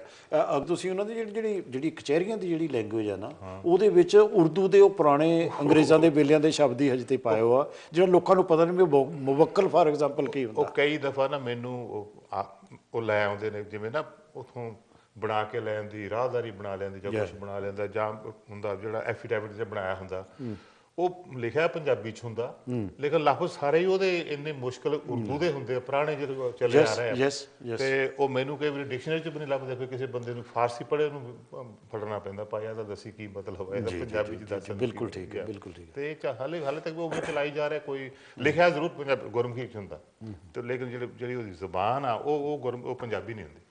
ਅੱਛਾ, ਟਾਕਿੰਗ ਅਬਾਊਟ ਕਿ ਤੁਸੀਂ ਬੜੇ ਨਾਵਲ ਲਿਖੇ ਆ, ਔਰ ਮੈਂ ਵੀ ਉਹ ਨਾਵਲ ਪੜ੍ਹੇ ਹੈਗੇ, ਇਹਨਾਂ 'ਤੇ ਬੜੀ ਬਹਿਸ ਵੀ ਹੋ ਚੁੱਕੀ ਹੈ ਪੇਪਰਾਂ ਦੇ ਵਿੱਚ, ਨਿਊਜ਼ ਪੇਪਰਾਂ ਵਿੱਚ, ਮੈਗਜ਼ੀਨਾਂ ਦੇ ਵਿੱਚ, ਇਹਨਾਂ ਦੇ ਉੱਤੇ ਤਬਸਰਾ ਵੀ ਪੜ੍ਹਿਆ ਗਿਆ, ਪੇਪਰ ਲਿਖੇ ਗਏ ਆ, ਡਿਬੇਟ ਹੋਈ, ਸਾਰਾ ਕੁਝ ਹੋਇਆ। ਜਿਹੜੇ ਤੁਹਾਡੀ ਨਾਵਲਕਾਰੀ ਹੈ, ਇਹਦੇ ਵਿੱਚ ਮੈਂ ਇੱਕ ਖੂਬੀ ਦੇਖੀ ਆ ਕਿ ਤੁਸੀਂ ਜਿਹੜਾ ਆਹ ਦੇਸ਼ ਹੈ, ਯੂਰਪੀਅਨ ਦੇਸ਼ ਆ, ਇਹਨੂੰ ਧਰਾਤਲ ਮੰਨ ਕੇ, ਇਹਨੂੰ ਬੈਕਗਰਾਊਂਡ ਮੰਨ ਕੇ, ਇਹਨੂੰ ਪ੍ਰਿਸ਼ਠ ਭੂਮੀ ਮੰਨ ਕੇ ਤੁਸੀਂ ਲਿਖਦੇ ਹੋ। ਕਿਆ ਜਿਹੜੇ ਹੋਰ ਨਾਵਲਕਾਰ ਹੈਗੇ ਵਿਦਆਊਟ ਨੇਮਿੰਗ ਨੇਮਸ, ਤੁਹਾਨੂੰ ਇੱਦਾਂ ਮਹਿਸੂਸ ਹੁੰਦਾ ਕਿ ਉਹ ਭੂਗੋਲਿਕ ਤੌਰ 'ਤੇ, ਜਿਓਗ੍ਰਾਫੀਕਲ ਤੌਰ 'ਤੇ ਇਸ ਮੁਲਕ 'ਚ ਰਹਿੰਦੇ, ਗੱਲਾਂ ਬਾਹਰਲੀਆਂ ਕਰਦੇ ਆ? ਇਵੇਂ ਕੁਝ ਨਾਵਲਾਂ ਦੇ ਵਿੱਚ ਹੋ ਰਿਹਾ, ਹੌਲੀ ਹੌਲੀ ਚੇਂਜ ਬਦਲੀ ਆ ਰਹੀ ਹੈ। ਵੈਸੇ ਮੈਂ ਦੇਖਿਆ ਹੁਣ, ਕਿਉਂਕਿ ਜਿਸ ਸੋਸਾਇਟੀ ਜਿਸ ਕਲਚਰ 'ਚ ਤੁਸੀਂ ਰਹਿ ਰਹੇ ਹੋ, ਜੋ ਤੁਸੀਂ ਲਿਖਦੇ ਆ ਉਹਦਾ ਪ੍ਰਭਾਵ ਤਾਂ ਡੈਫੀਨਿਟਲੀ ਪੈਣਾ ਹੀ ਪੈਣਾ, ਜ਼ਰੂਰ ਉਹ ਜ਼ਰੂਰ ਪਵੇਗਾ। ਤੇ ਮੇਰਾ ਤਾਂ ਪਹਿਲਾਂ ਤੋਂ ਇਹ ਵਿਚਾਰ ਰਿਹਾ ਕਿ ਜਿਹੜੇ ਕੈਰੈਕਟਰਸ ਵੀ ਆ ਮੇਰੇ ਨਾਵਲਾਂ 'ਚ, ਮੇਰੀਆਂ ਕਹਾਣੀਆਂ 'ਚ, ਉਹ ਵੀ ਜਿਸ ਸੋਸਾਇਟੀ ਜਿਸ ਕਲਚਰ 'ਚ ਮੈਂ ਪਲਿਆ ਉਹਦੇ ਵਿੱਚੋਂ ਲੈ ਗਏ। ਤੇ ਦੂਸਰੀ ਚੀਜ਼ ਹੈ, ਉਸ ਗੱਲ ਨੂੰ ਅਸੀਂ ਛੱਡ ਨਹੀਂ ਸਕਦੇ ਜਿਹੜੀ ਅਸੀਂ ਉੱਥੋਂ ਪੜ੍ਹ ਕੇ ਆਏ ਆ ਨਾ, ਜਿਹੜੇ 15-20 ਸਾਲ ਉੱਥੇ ਗੁਜ਼ਾਰੇ ਆ ਆਪਣੇ ਬਚਪਨ ਦੇ, ਉਹ ਹਮੇਸ਼ਾ ਤੁਹਾਡੇ ਨਾਲ ਨਾ, ਉਹ ਤਾਂ ਨਾਲ ਹੀ ਰਹਿੰਦੇ ਆ, ਕਿਉਂਕਿ ਉਹ ਉਸ ਹਮੇਸ਼ਾ ਤੁਹਾਡੇ ਨਾਲ ਰਹਿਣਗੇ। ਉਹ ਜ਼ੁਬਾਨ ਵੀ ਤੁਹਾਡੇ ਨਾਲ ਰਹੇਗੀ, ਉਹ ਸੋਚ ਵੀ ਤੁਹਾਡੇ ਨਾਲ ਰਹੇਗੀ। ਕਿਉਂਕਿ ਹੁਣ ਤੁਸੀਂ ਨੋਸਟੈਲਜੀਆ ਕਹਿ ਲਓ, ਵਾਟ ਐਵਰ, ਜੋ ਕੁਝ ਵੀ ਤੁਸੀਂ ਮਰਜ਼ੀ ਕਹਿ ਸਕਦੇ ਹੋ, ਪਰ ਉਹਨੂੰ ਤੁਸੀਂ ਉਹਦੇ ਵਿੱਚੋਂ ਬਿਲਕੁਲ ਨਹੀਂ ਨਿਕਲ ਸਕਦੇ। ਉਹਨੂੰ ਇੰਪਰੂਵ ਕਰ ਸਕਦੇ ਆ, ਉਹਨੂੰ ਰਿਵਾਈਜ਼ ਕਰ ਸਕਦੇ ਆ, ਉਹਨੂੰ ਤੁਸੀਂ ਨਵੀਂ ਸਥਿਤੀਆਂ ਦੇ ਨਾਲ, ਨਵੀਂ ਸਿਚੁਏਸ਼ਨ ਦੇ ਨਾਲ ਮੇਲ ਲਿਆ ਕੇ ਉਹਦਾ ਕਰ ਸਕਦੇ ਆ। ਲੇਕਿਨ ਤੁਸੀਂ ਉਹਨੂੰ ਬਿਲਕੁਲ ਖਤਮ, ਉਹ ਜਾ ਨਹੀਂ ਸਕਦੀ ਤੁਹਾਡੇ ਵਿੱਚ। ਬਹੁਤ ਜ਼ਰੂਰੀ ਗੱਲ ਹੈ। ਦ ਪੁਆਇੰਟ ਆਈ ਵਾਸ ਮੇਕਿੰਗ ਵਾਸ, ਤੁਸੀਂ ਗੱਲ ਤਾਂ ਦਰੁਸਤ ਕਹੀ ਆ ਵੀ ਜਿਹੜੇ ਅਸੀਂ ਇੰਡੀਆ ਤੋਂ ਆਏ, ਸਾਨੂੰ ਇੱਥੇ ਭਾਵੇਂ ਰਹਿੰਦਿਆਂ ਨੂੰ 50-51 ਸਾਲ ਹੋ ਜਾਣ, ਫਿਰ ਵੀ ਅਸੀਂ ਬੇਸਿਕਲੀ ਸਾਡੀ ਜਿਹੜੀ ਥਿੰਕਿੰਗ ਹੈ ਉੱਥੇ ਨਾਲ ਹੀ ਵੱਜੀ ਹੋਈ ਆ। ਸਾਡਾ ਜਿਹੜਾ ਮਾਈਂਡ ਸੈਟ ਉੱਥੇ ਨਾਲ ਵੱਜਿਆ। ਮੈਂ ਗੱਲ ਇਹ ਕਰ ਰਿਹਾ ਸੀਗਾ ਕਿ ਜਿਹੜੇ ਨਾਵਲਾਂ ਦੇ ਵਿੱਚ ਜਿਹੜੀ ਗੱਲ ਹੋਣੀ ਚਾਹੀਦੀ ਆ, ਉਹ ਇੱਥੋਂ ਦੀਆਂ ਪਰਿਸਥਿਤੀਆਂ ਦੀ ਹੋਣੀ ਚਾਹੀਦੀ, ਜਿਹੜੀ ਤੁਸੀਂ ਕੀਤੀ ਹੈ। ਪਰ ਕੁਝ ਨਾਵਲਕਾਰ ਮੈਂ ਦੇਖਿਆ ਹੈਗਾ ਕਿ ਰਹਿੰਦੇ ਅਮਰੀਕਾ, ਕੈਨੇਡਾ ਵਿੱਚ ਜਾਂ ਇੱਥੇ ਬ੍ਰਿਟਨ ਵਿੱਚ ਰਹਿੰਦੇ ਆ, ਪਰ ਨਾਵਲ ਉਹ ਲਿਖੂਗੇ ਉੱਥੇ ਦੇ ਖੇਤਾਂ ਦੀਆਂ, ਉੱਥੇ ਦੀਆਂ ਹਾਲਤਾਂ, ਉਹ ਜਿਹੜੀ ਸਥਿਤੀ ਉੱਥੋਂ ਦੀ ਹੈਗੀ ਆ। That's what I was trying to say. I understand that, ਪਰ ਹੁਣ ਇਹਦੇ ਬਾਰੇ ਮੈਂ ਤਾਂ ਕੁਝ ਨਹੀਂ ਕਰ ਸਕਦਾ, ਕਿਉਂਕਿ ਉਹ ਤਾਂ ਉਹਨਾਂ ਨਾਵਲਕਾਰਾਂ ਨਹੀਂ, ਕਰਨ ਦੀ ਤਾਂ ਕਰ ਤਾਂ ਮੈਂ ਵੀ ਨਹੀਂ ਸਕਦਾ। ਮੈਂ ਕਰਨ ਦੀ ਨਹੀਂ ਗੱਲ ਕਰ ਰਿਹਾ, ਮੈਂ ਕਹਿੰਦਾ ਮੈਂ we are making an observation. Yes, ਹੋ ਰਿਹਾ ਕੰਮ। ਤੁਸੀਂ ਬਹੁਤ ਸਾਰੇ ਨਾਵਲ ਚੁੱਕ ਕੇ ਦੇਖੋ, ਉਹਨਾਂ ਦੇ ਵਿੱਚ ਉੱਥੋਂ ਦੀਆਂ ਜ਼ਮੀਨਾਂ, ਉੱਥੋਂ ਦੇ ਖੇਤ, ਉੱਥੇ ਸਾਰਾ ਕੁਝ ਬਦਲ ਚੁੱਕਾ। ਹੁਣ ਅਸੀਂ 50 ਸਾਲ ਜਿਹੜੇ ਪਹਿਲਾਂ, 40 ਸਾਲ ਪਹਿਲਾਂ ਦੇ ਆਏ ਨਾ, ਉੱਥੋਂ ਸਾਰਾ ਕੁਝ ਬਦਲ ਚੁੱਕਾ। ਉਹ ਹਾਲੇ ਵੀ ਉਹੀ ਕੁਝ ਲਿਖੀ ਜਾ ਰਿਹਾ ਜਾਂ 50 ਸਾਲ ਪਹਿਲਾਂ ਸੀ। ਤੇ ਉਹ ਕਿੰਨਾ ਕੁ ਚੱਲੇ। ਹੁਣ ਮੈਨੂੰ ਯਾਦ ਆ ਗਿਆ ਕਿ ਆਈ ਇੰਟਰਵਿਊਡ ਪਾਸ਼। ਅੱਛਾ। ਉਹ ਪਾਸ਼ ਨਾਲ ਮੈਂ ਗੱਲਬਾਤ ਕਰ ਰਿਹਾ ਸੀਗਾ, ਤਾਂ ਉਹ ਕਹਿੰਦਾ ਮੈਨੂੰ ਯਾਰ ਇੱਕ ਬੜਾ ਸ਼ਿਕਵਾ ਤੁਹਾਡੇ ਲੋਕਾਂ ਤੇ। ਮੈਂ ਕਿਹਾ ਕਰੋ ਜੀ। ਕਹਿੰਦੇ ਵੀ ਤੁਸੀਂ ਹਜੇ ਵੀ ਉਹ ਗੱਲ ਕਰੀ ਜਾਂਦੇ ਆ, ਚਰਸ ਚੱਲਦਾ ਹੁੰਦਾ, ਚਰਸ 'ਚ ਪਾਣੀ ਕੱਢਣ ਵਾਸਤੇ ਹਲਟ ਚੱਲਦੇ ਹੁੰਦੇ ਆ, ਬੇਲਣੇ ਚੱਲਦੇ ਹੁੰਦੇ ਆ। ਕਹਿੰਦੇ ਸਾਡੇ ਤਾਂ ਉੱਥੇ ਸਾਰਾ ਕੁਝ ਬਦਲ ਗਿਆ, ਉੱਥੇ ਤਾਂ ਟਿਊਬਵੈਲ ਲੱਗ ਗਿਆ। ਤੁਸੀਂ ਇਹ ਕਿਉਂ ਨਹੀਂ ਕਹਿੰਦੇ ਵੀ ਟਿਊਬਵੈਲ ਦੀਆਂ ਗੱਲਾਂ ਕਰੋ ਤੁਸੀਂ? ਹੁਣ ਤੁਸੀਂ ਪਿੱਛੇ ਬਾਰੇ ਜਦ ਤੁਸੀਂ ਇੰਨਾ ਵਿਜ਼ਿਟ ਕਰਨ ਜਾਂਦੇ ਆ, ਉੱਥੇ ਵੀ ਦੇਖੋ ਆਹ ਤਬਦੀਲੀ ਆ ਗਈ, ਉਹਦੀਆਂ ਗੱਲਾਂ ਕਰੋ। ਕਿਉਂਕਿ ਮੇਰਾ ਜਿਹੜਾ ਸਰਗੀ ਨਾਵਲ ਸੀ ਨਾ, ਉਹਦੇ ਵਿੱਚ ਇਹੋ ਜਿਹੀ ਸਿਚੁਏਸ਼ਨ ਸੀ ਕਿ ਜਿੱਦਾਂ ਜਿਹੜੀ ਮਿਕਸ ਮੈਰਿਜਸ ਹੁੰਦੀਆਂ, ਉਹਨਾਂ ਦੇ ਜਿਹੜੇ ਬੱਚੇ ਆ ਉਹ 11-12% ਆ ਇਸ ਵੇਲੇ ਇੱਥੇ। ਉਹ ਕੁੜੀ ਜਿਹੜੀ ਆ ਉਹ ਆਪਣੀ ਆਈਡੈਂਟੀਟੀ ਲਈ ਸਟਰਗਲ ਕਰ ਰਹੀ ਹੈ। ਤਾਂ ਨਾ ਤਾਂ ਉਹਦਾ ਪਿਓ ਪੰਜਾਬੀ ਸੀ, ਨਾ ਤਾਂ ਉਹ ਉਹਨੂੰ ਸਵੀਕਾਰ ਕਰਦਾ ਸੀ, ਮਾਂ ਅੰਗਰੇਜ਼ ਸੀ। ਸੋ ਇਸ ਕਰਕੇ ਉਹ ਆਈਡੀ, ਉਹਦੀ ਜਿਹੜੀ ਆਈਡੈਂਟੀਟੀ ਆ ਉਸ ਕੁੜੀ ਦੀ, ਉਹ ਕੁੜੀ ਇਹ ਟੋਲਦੀ ਰਹੀ ਆਪਣੇ ਸਾਰੇ ਦੋਨਾਂ ਪਰਿਵਾਰਾਂ 'ਚੋਂ ਔਰ ਸੁਸਾਇਟੀ 'ਚੋਂ, ਕਲਚਰ 'ਚੋਂ, ਜਿਹਨਾਂ ਨੂੰ ਵੀ ਮਿਲਦੀ ਸੀ। ਮੇਰਾ ਪਰਿਵਾਰ ਕੌਣ, ਮੈਂ ਕੌਣ ਆ, ਮੈਂ ਕੌਣ, ਮੈਂ ਪੰਜਾਬਣ ਆ ਜਾਂ ਮੈਂ ਹਿੰਦੁਸਤਾਨ ਆ, ਪੰਜਾਬਣ ਆ ਜਾਂ ਮੈਂ ਅੰਗਰੇਜ਼ ਆ। ਜਾਣੀ ਉਹਨੂੰ ਆਪਣੀ ਆਈਡੈਂਟਿਟੀ ਦੀ ਤਲਾਸ਼ ਸੀ। ਹੁਣ ਇਹ ਬੜਾ ਵਧੀਆ ਵਿਸ਼ਾ, ਨਵਾਂ ਵਿਸ਼ਾ ਹੈ, ਕਿਉਂਕਿ ਜਿੱਦਾਂ ਲੋਕ ਦੂਜਿਆਂ ਮੁਲਕਾਂ 'ਚ ਜਾਂਦੇ ਆ, ਦੂਜੀ ਕੌਮ ਦੀ ਔਰਤ ਜਾਂ ਮਰਦ ਦੇ ਨਾਲ ਉਹਨਾਂ ਦਾ ਇਸ਼ਕ ਹੁੰਦਾ, ਫਿਰ ਉਹਨਾਂ ਦਾ ਬਾਈ ਪ੍ਰੋਡਕਟ ਹੁੰਦਾ ਕਿ ਉਹ ਬੱਚੇ ਪੈਦਾ ਹੁੰਦੇ ਆ। ਇਹਨਾਂ ਚੀਜ਼ਾਂ ਵੱਲ ਧਿਆਨ ਦੇਣ ਦੀ ਲੋੜ ਹੈ। ਬਹੁਤ ਜ਼ਰੂਰ। ਨਵੇਂ ਇਸ਼ੂਜ਼ ਨੇ ਸਾਡੇ ਲਈ, ਬੜੇ ਭਖਵੇਂ, ਬੜੇ ਗਰਮ ਇਸ਼ੂਜ਼ ਨੇ ਇਹ, ਕਿਉਂਕਿ ਸਾਡੇ ਬੱਚਿਆਂ ਦੇ ਨਾਲ ਨਿੱਤ ਇੱਥੇ ਹੋ ਰਿਹਾ ਨਿੱਤ ਸਾਡੇ, ਚਲੋ ਨਾ ਵੀ ਸਹੀ, ਪਰ ਗਾਹਾਂ ਜਿਹੜੇ ਆਪਣੇ ਮਿਕਸਡ ਮੈਰਿਜਸ ਦੇ ਬੱਚੇ 12-13% ਇਸ ਵੇਲੇ ਇੰਗਲੈਂਡ 'ਚ, ਉਹਨਾਂ ਦੇ ਨਾਲ ਇਹ ਇੱਕ ਕਿਸਮ ਦਾ ਰੋਜ਼ ਦਾ ਵਾਹ ਪੈ ਰਿਹਾ ਉਹਨਾਂ ਦੀ ਆਈਡੀ ਲਈ, daily. Do you think we are in denial on many issues? ਅਸੀਂ ਕਹਿੰਦੇ ਸਮੱਸਿਆ ਇਹ ਨਹੀਂ। ਦੇਖੋ, ਜੇ ਉੱਪਰ ਬਲੈਂਕਟ ਪਾਤਾ ਸਮੱਸਿਆ ਦੇ, ਤਾਂ ਇਹ ਤਾਂ ਕਹਿ ਨਹੀਂ ਸਕਦੇ ਵੀ ਸਮੱਸਿਆ ਨਹੀਂ ਹੈ। ਇਹ ਵੀ ਢੱਕ ਦਿੱਤੀ, ਥੋੜਾ ਚਿਰ ਕਿੰਨਾ ਚਿਰ ਢੱਕੀ ਰਹਿ ਸਕਦੀ ਆ। ਉਹ ਸਮੱਸਿਆ ਤਾਂ ਹੈ, ਸਮੱਸਿਆ ਤਾਂ ਸੋ ਡਿਨਾਈ ਕਰ ਰਹੇ ਹਾਂ। ਜਿੱਦਾਂ ਤੁਸੀਂ ਕਿਹਾ, ਆਪਾਂ ਡਿਨਾਈ ਕਰ ਰਹੇ ਹਾਂ, ਅਸੀਂ ਮੰਨਦੇ ਨਹੀਂ ਵੀ ਸਾਡੇ ਨਾਲ ਵੀ ਉਹ ਜਦੋਂ ਇਵੇਂ ਹੀ ਆ। ਜਿੰਨਾ ਚਿਰ ਬੰਦਾ ਬਿਮਾਰ ਨਹੀਂ ਨਾ ਹੁੰਦਾ, ਉਹਨੂੰ ਉਹ ਕਹਿੰਦਾ ਮੈਨੂੰ ਨਹੀਂ ਇਹ ਬਿਮਾਰੀ ਹੋ ਸਕਦੀ। ਰਾਈਟ। ਜਦੋਂ ਦੂਜਿਆਂ ਨੂੰ ਹੋ ਸਕਦੀ, ਮੈਨੂੰ ਨਹੀਂ ਹੋ ਸਕਦੀ। ਇਹੋ ਹੀ ਹਾਲ ਹੁਣ ਇਹ ਆ। ਜੇ ਪ੍ਰੋਬਲਮ ਤੁਹਾਡੇ ਸਿਚੁਏਸ਼ਨ ਜਿਹੜੀ ਤੁਸੀਂ ਹੁਣੇ ਜ਼ਾਹਰ ਕਹੀ ਆ, ਵੀ ਜੇ ਕੋਈ ਸਿਚੁਏਸ਼ਨ, ਕੋਈ ਇਹੋ ਜਿਹੀ ਪ੍ਰੋਬਲਮ ਹੈ, ਉਹ ਕਹਿੰਦੇ ਨੇ ਮੈਨੂੰ ਨਹੀਂ ਹੈ, ਉਹ ਦੂਸਰੇ ਨੂੰ, ਉਹਨਾਂ ਦੇ ਘਰ ਅੱਗ ਲੱਗੀ ਆ, ਮੈਂ ਠੀਕ ਹੀ ਹਾਂ ਹਾਲੇ। ਰਾਈਟ। ਤੇ ਜਦੋਂ ਤੁਹਾਡੇ ਆਪਣੇ ਘਰ ਲੱਗਦੀ, ਜਦੋਂ ਆਪ ਤੁਹਾਨੂੰ ਪਤਾ ਲੱਗਦਾ ਤੁਹਾਡੇ ਹੁੰਦਾ, ਉਦੋਂ ਤੁਹਾਨੂੰ ਸਾਰਾ ਪਤਾ ਲੱਗਦਾ। ਉਹਦੇ ਵਿੱਚ ਦੀ ਤੁਹਾਨੂੰ ਲੰਘਣਾ ਪੈਂਦਾ ਫਿਰ, ਕਿਉਂਕਿ ਜਦੋਂ ਅਸੀਂ ਇੰਟਰਫੇਥ ਇੰਟਰਕਾਸਟ ਮੈਰਿਜਸ ਦੀ ਗੱਲ ਕਰਦੇ ਹਾਂ, ਸਰਟਨ ਫੇਥ ਹੈ ਜਿਹੜੇ ਉਹ ਕਹਿੰਦੇ ਜੀ ਮੈਂ ਤਾਂ ਨਹੀਂ ਚਾਹੁੰਦਾ ਕਿ ਮੇਰੀ ਧੀ ਜਿਹੜੀ ਉਹ ਫਲਾਨੇ ਫੇਥ ਵਿੱਚ ਉਹਦੀ ਮੈਰਿਜ ਹੋਵੇ, ਪਰ ਜਦੋਂ ਉਹ ਜਿਹੜੀ ਧੀ ਆ ਜਾਂ ਪੁੱਤਰ ਹੈ ਉਹਦਾ ਇਸ਼ਕ ਹੋ ਜਾਂਦਾ ਦੂਜੇ ਫੇਥ ਦੇ ਨਾਲ, ਮੇਜਰ ਕੌਨਫਲਿਕਟ ਉਦੋਂ ਪੈਦਾ ਹੁੰਦਾ। ਬਿਲਕੁਲ, ਉਹ ਤਾਂ ਹੋਣਾ ਹੀ ਆ, ਕਿਉਂਕਿ ਅਸੀਂ ਵਕਤ ਦੇ ਨਾਲ ਚੇਂਜ ਨਹੀਂ ਹੋ ਰਹੇ। ਸਮਾਂ ਬਦਲ ਗਿਆ, ਬਹੁਤ ਸਮਾਂ ਬੜਾ ਬਦਲਿਆ। ਜੇ ਤੁਸੀਂ ਚੇਂਜ ਨਹੀਂ ਹੁੰਦੇ ਤਾਂ ਓਬਵੀਅਸਲੀ ਤੁਹਾਨੂੰ ਇਹ ਜਿਹੜਾ ਪੀੜ੍ਹੀ ਪਾੜਾ, ਇਹਨੂੰ ਆਪਾਂ ਕਹਿ ਲਓ ਜੋ ਮਰਜ਼ੀ ਵੀ ਕਹਿ ਲਓ, ਇਹ ਆਉਣਾ ਹੀ ਹੈ, ਇਹ ਤਾਂ ਡੈਫੀਨਿਟਲੀ ਆਊਗਾ ਸਾਡੇ ਵਿੱਚ। ਤੇ ਜੇ ਤੁਸੀਂ ਨਾਲ ਨਾਲ ਚੇਂਜ ਹੋਈ ਜਾ ਰਹੇ ਆ, ਜੇ ਤੁਸੀਂ ਜਿਹੋ ਜਿਹਾ ਸੋਸ਼ਲ ਸਟਰਕਚਰ, ਜਿਹੋ ਜਿਹੀ ਨਿੱਤ ਦੀ ਤੁਹਾਨੂੰ ਜ਼ਿੰਮੇਵਾਰੀਆਂ ਤੁਹਾਡੇ ਸਿਰ ਪੈ ਰਹੀਆਂ, ਬੱਚੇ ਅੱਜ ਕੱਲ੍ਹ ਜਿਹੜੇ ਹੁਣ ਵਿਆਹ ਕਰਾਉਣ, ਜਿਵੇਂ ਤੁਸੀਂ ਆਖਿਆ ਮੈਨੂੰ ਇਸ਼ਕ ਹੋ ਜਾਂਦਾ, ਉਹ ਆ ਕੇ ਤੁਹਾਨੂੰ ਦੱਸਦੇ ਆ, ਪੁੱਛਦੇ ਥੋੜੀ ਆ। ਦੇ ਟੈਲ ਯੂ, ਉਹਨੇ ਤਾਂ ਆ ਕੇ ਦੱਸਣਾ ਤੁਹਾਨੂੰ, ਮੈਂ ਵੀ ਇਸ ਮੁੰਡੇ ਨਾਲ, ਲੜਕੀ ਨੇ ਕਹਿਣਾ ਮੈਂ ਇਸ ਮੁੰਡੇ ਨਾਲ ਵਿਆਹ ਕਰਾਉਣਾ, ਮੁੰਡੇ ਨੇ ਕਹਿਣਾ ਇਸ ਲੜਕੀ ਨਾਲ ਵਿਆਹ ਕਰਾਉਣਾ। ਬਿਲਕੁਲ ਇਹੋ ਜਿਹੀ ਸਥਿਤੀ ਇੱਕ ਮੇਰੇ ਰਿਸ਼ਤੇਦਾਰੀ ਦੇ ਵਿੱਚ ਹੋਈ ਕਿ ਬੰਦਾ ਬੜਾ ਘਬਰਾਇਆ ਸੀ, ਟੈਲੀਫੋਨ ਕੀਤਾ, ਕਹਿੰਦਾ ਹੁਣ ਕੀ ਕਰੀਏ। ਮੈਂ ਕਿਹਾ ਕੀ ਗੱਲ ਹੈ? ਇਹ ਕੈਨੇਡਾ ਦੀ ਗੱਲ ਹੈ। ਕਹਿੰਦੇ ਕਿ ਜੀ ਉਹ ਮੇਰੀ ਕੁੜੀ ਦਾ ਇਸ਼ਕ ਜਿਹੜਾ ਉਹ ਇੱਕ ਗੁਜਰਾਤੀ ਮੁੰਡੇ ਨਾਲ ਹੋ ਗਿਆ, ਵੀ ਅਸੀਂ ਪੰਜਾਬੀ ਹਾਂ, ਗੁਜਰਾਤੀਆਂ ਨਾਲ ਸਾਡੀ ਕੀ ਸਾਂਝ ਆ, ਨਾ ਕੋਈ ਬੋਲੀ ਦੀ ਸਾਂਝ, ਨਾ ਉਹਨਾਂ ਦੀ, ਰੰਗ ਹੀ ਸਾਡੇ ਉੱਦਾਂ ਦੇ ਆ। ਮੈਂ ਕਿਹਾ ਐਸੀ ਗੱਲ ਤਾਂ ਨਹੀਂ, ਸਾਡੀ ਪ੍ਰਿਸ਼ਟ ਭੂਮੀ ਤਾਂ ਇੰਡੀਅਨ ਹੀ ਆ। ਮੈਂ ਫਿਰ ਉਹਨੂੰ ਇਹੀ ਗੱਲ ਦੱਸੀ, ਮੈਂ ਕਿਹਾ ਵੀ ਤੈਨੂੰ ਪਤਾ ਕਿੱਦਾਂ ਲੱਗਾ? ਕਹਿੰਦਾ ਮੈਂ ਉਹਨੇ ਆ ਕੇ ਦੱਸ ਦਿੱਤਾ ਮੈਨੂੰ। ਮੈਂ ਕਿਹਾ ਤੈਨੂੰ ਦੱਸਿਆ ਕਿ ਤੈਨੂੰ ਪੁੱਛਿਆ? ਕਹਿੰਦੀ ਹਜੇ ਤਾਂ ਪੁੱਛਿਆ ਨਹੀਂ, ਦੱਸਿਆ ਅਜੇ। ਸੋ ਤੁਹਾਡੀ ਗੱਲ ਬਿਲਕੁਲ ਦਰੁਸਤ ਆ ਵੀ ਬੱਚੇ ਜਿਹੜੇ ਆ ਉਹ ਦੱਸਦੇ ਆ, ਤੁਹਾਨੂੰ ਪੁੱਛਦੇ ਨਹੀਂ ਹੈ, ਔਰ ਪੁੱਛ ਵੀ ਲੈਂਦੇ। ਮੇਰਾ ਮਤਲਬ ਭਾਵਨਾ ਤਾਂ ਇਹੀ ਹੁੰਦੀ ਹੈ ਕਿ if the children are telling you that means ਤੁਸੀਂ ਮੇਰਾ ਫੈਸਲਾ ਕਰੋ, this is what it is. So I told him, I said look, ਇਹਨੇ ਜੇ ਤੂੰ ਨਾ ਕੀਤਾ ਨਾ ਵਿਆਹ, ਇਹਨੇ ਕਰਾ ਤਾਂ ਲੈਣਾ ਹੀ ਹੈ। ਤੂੰ ਕਰਾਏਂਗਾ ਤਾਂ ਧੀ ਲੂਜ਼ ਕਰ ਜਾਏਗਾ। ਜੇ ਤੂੰ ਹੁਣ ਸੁਲ੍ਹਾ ਸਫਾਈ ਨਾ ਕਰੇਗਾ, ਅੱਛਾ then I saw the situation after they got married and had the children and everything. They are the happiest people, you know. ਇਹ ਬਿਲਕੁਲ ਇਸੇ ਉੱਪਰ ਮੇਰੀ ਇੱਕ ਕਹਾਣੀ ਹੈ, ਸਕਾਫ, ਕਾਫੀ ਪੁਰਾਣੀ ਕਹਾਣੀ ਹੈ। ਉਹ ਇਸੇ ਸਿਚੁਏਸ਼ਨ ਨੂੰ ਸਾਰਾ ਉਹ ਇਸ ਆਲੇ ਦੁਆਲੇ ਘੁੰਮਦੀ ਆ। ਕੁੜੀ ਦਾ ਜਿਹੜੀ ਉਹ ਜੱਟਾਂ ਦੀ ਕੁੜੀ ਆ, ਉਹਦਾ ਗੁਜਰਾਤੀ ਮੁੰਡੇ ਨਾਲ ਪਿਆਰ ਹੋ ਜਾਂਦਾ, ਤੇ ਉਹ ਕੁੜੀ ਵਿਆਹ ਤੋਂ ਪਹਿਲਾਂ ਇਕੱਠੇ ਰਹਿਣਾ ਚਾਹੁੰਦੇ ਆ। ਓਕੇ। ਤੇ ਪੰਜਾਬੀ ਮਾਂ ਪਿਓ ਜਿਹੜੇ ਆ, ਤੈਨੂੰ ਪਤਾ ਵੀ ਉਹ ਕਦੇ ਉਹ ਸਵੀਕਾਰ ਹੀ ਨਹੀਂ ਕਰ ਸਕਦੇ ਕਿਸੇ, ਉਹ ਤਾਂ ਵਿਆਹ ਨਹੀਂ ਕਰਨਾ, ਪਹਿਲਾਂ ਵਿਆਹ ਤੋਂ ਪਹਿਲਾਂ ਇਕੱਠੇ ਹੋ ਕੇ ਇਹ ਕਿਵੇਂ ਚੱਲੂ ਗੱਲ। ਤੇ ਅੰਤ ਨੂੰ ਕੁੜੀ ਚਲੇ ਜਾਂਦੀ ਘਰੋਂ ਵੀ ਮੈਂ ਤਾਂ ਜਾ ਕੇ ਰਹਿਣਾ। ਤੇ ਉਹ ਕੁੜੀ ਕਹਿੰਦੀ ਕਿ ਜਦੋਂ ਮੈਂ ਯੂਨੀਵਰਸਿਟੀ ਗਈ ਸੀ ਆਪਣੀ ਮਾਂ ਨੂੰ, ਵੀ ਤੁਸੀਂ ਮੈਨੂੰ ਇਹ ਕਹਿੰਦੇ ਸੀ ਵੀ ਅੱਛਾ ਪੁੱਤ ਵਿਆਹ ਕਰਵਾ ਲਈ ਪਰ ਕੋਈ ਇੰਡੀਅਨ ਮੁੰਡਾ ਹੋਵੇ। ਨਾਓ ਇਟ ਇਜ਼ ਇੰਡੀਅਨ। ਕਹਿੰਦੀ ਇਹ ਇੰਡੀਅਨ, ਉਹਨੂੰ ਕਹਿੰਦੇ ਵੀ ਕੋਈ ਇੰਡੀਅਨ ਥੋੜਾ, ਕਹਿੰਦੇ ਇਹ ਤਾਂ ਗੁਜਰਾਤੀ ਆ। ਉਹ ਕਹਿੰਦੀ ਤੁਹਾਡਾ ਮਕਸਦ ਇੰਡੀਅਨ ਤੋਂ ਸੀ ਪੰਜਾਬੀ ਜੱਟਾਂ ਦਾ ਮੁੰਡਾ ਹੋਵੇ, ਨਾ ਕਿ ਇੰਡੀਅਨ ਮੁੰਡਾ ਹੋਵੇ। ਜੀ ਜੀ ਜੀ। ਸੋ ਇਹ ਸਿਚੁਏਸ਼ਨ ਜਿਹੜੀ ਆ ਰਹੀ ਹੈ ਪੀੜ੍ਹੀ, ਅਸੀਂ ਇਹਦੇ ਬਾਰੇ ਮੈਂ ਕਾਫੀ ਕੁਝ ਲਿਖਿਆ ਕਈ ਕਹਾਣੀਆਂ ਦੇ ਵਿੱਚ। ਹੁਣ ਜਿੱਦਾਂ ਤੁਹਾਡੀ ਆਹ ਵੀ ਇੱਕ ਕਿਤਾਬ ਹੈਗੀ ਆ ਰਿਸ਼ਤਿਆਂ ਦੇ ਮਾਰੂਥਲ, ਇਹਦੇ ਵਿੱਚ ਵੀ ਇੱਕ ਡਿਫਰੈਂਟ ਢੰਗ ਦੇ ਨਾਲ ਇਸ ਕਿਸਮ ਦੀਆਂ ਸਿਚੁਏਸ਼ਨਸ ਆ। ਇਹਦੇ ਬਾਰੇ ਤੁਸੀਂ ਦੱਸੋ ਕਿ ਰਿਸ਼ਤਿਆਂ ਦੇ ਮਾਰੂਥਲ ਵਿੱਚ ਤੁਸੀਂ ਕੀ ਕਹਿਣ ਦੀ ਕੋਸ਼ਿਸ਼ ਕੀਤੀ ਹੈ? ਇਹਦੇ ਵਿੱਚ ਤਾਂ ਇੱਕ ਤਰਾਸਦੀ ਆ ਰਿਸ਼ਤੇ। ਇੱਕ ਰਿਸ਼ਤਾ, ਕੁੜੀ ਜਿਹੜੀ ਆ ਇੰਡੀਆ ਤੋਂ ਆਉਂਦੀ ਆ, ਪੜ੍ਹੀ ਲਿਖੀ ਕੁੜੀ ਆ, ਰਿਸ਼ਤਾ ਗਲਤ ਹੋ ਜਾਂਦਾ ਜਿਵੇਂ ਆਪਣੇ ਮਾਂ ਪਿਓ ਉੱਥੇ ਕਰ ਦਿੰਦੇ ਆ। ਤੇ ਉਹ ਬੜਾ ਛੋਟਾ ਜਿਹਾ ਸੰਖੇਪ ਆ, ਉਹ ਲੰਬਾ ਨਹੀਂ ਕੀਤਾ ਮੈਂ ਉਸ ਨਾਵਲ 'ਚ, ਕਿਉਂਕਿ ਉਹ ਗੱਲ ਜਿਹੜੀ ਉਹ ਤਾਂ ਹੋ ਗਈ, ਉਹ ਤਾਂ ਹੋਣੀ ਕਰਨੀ ਹੋ ਗਈ ਜਿਵੇਂ ਹੋ ਗਈ। ਤੇ ਇੱਥੇ ਆ ਕੇ ਫਿਰ ਉਹਦੀ ਰਿਹਾਇਸ਼ ਜਿਹੜੀ ਉਹ ਕਿਵੇਂ ਰਹਿੰਦੀ ਹੈ, ਕਿਵੇਂ ਆਪਣੇ ਆਪ ਨੂੰ ਉਹ ਬਦਲਣਾ ਚਾਹੁੰਦੀ ਆ। ਉਹ ਮੁਹੱਬਤ ਚਾਹੁੰਦੀ ਹੈ, ਮੁਹੱਬਤ ਉਹਨੂੰ ਮਿਲ ਨਹੀਂ ਰਹੀ, ਪਿਆਰ ਚਾਹੁੰਦੀ, ਪਿਆਰ ਉਹਨੂੰ ਮਿਲ ਨਹੀਂ ਰਿਹਾ।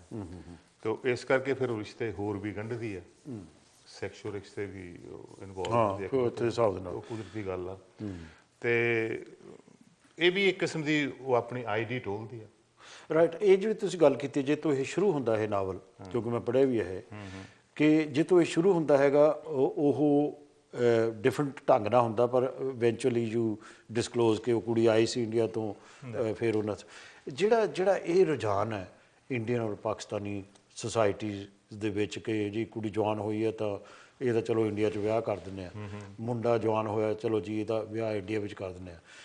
ਇਹਦੇ ਪਿੱਛੇ ਇਮੀਗ੍ਰੇਸ਼ਨ ਦੀ ਭਾਵਨਾ ਹੁੰਦੀ ਹੈ ਜਾਂ ਇਗਨੋਰੈਂਸ ਦੀ ਭਾਵਨਾ ਹੁੰਦੀ ਹੈ, ਜਦ ਮਾਪੇ ਸੋਚਦੇ ਨਹੀਂ ਵੀ how will they adjust in this country. ਤੁਹਾਡਾ ਮਤਲਬ ਇੱਥੋਂ ਦੇ ਜੰਮੇ ਪਲੇ ਉੱਥੇ ਜਾ ਕੇ ਵਿਆਹ ਕਰਾਉਂਦੇ ਜਿਹੜੇ ਯੈਸ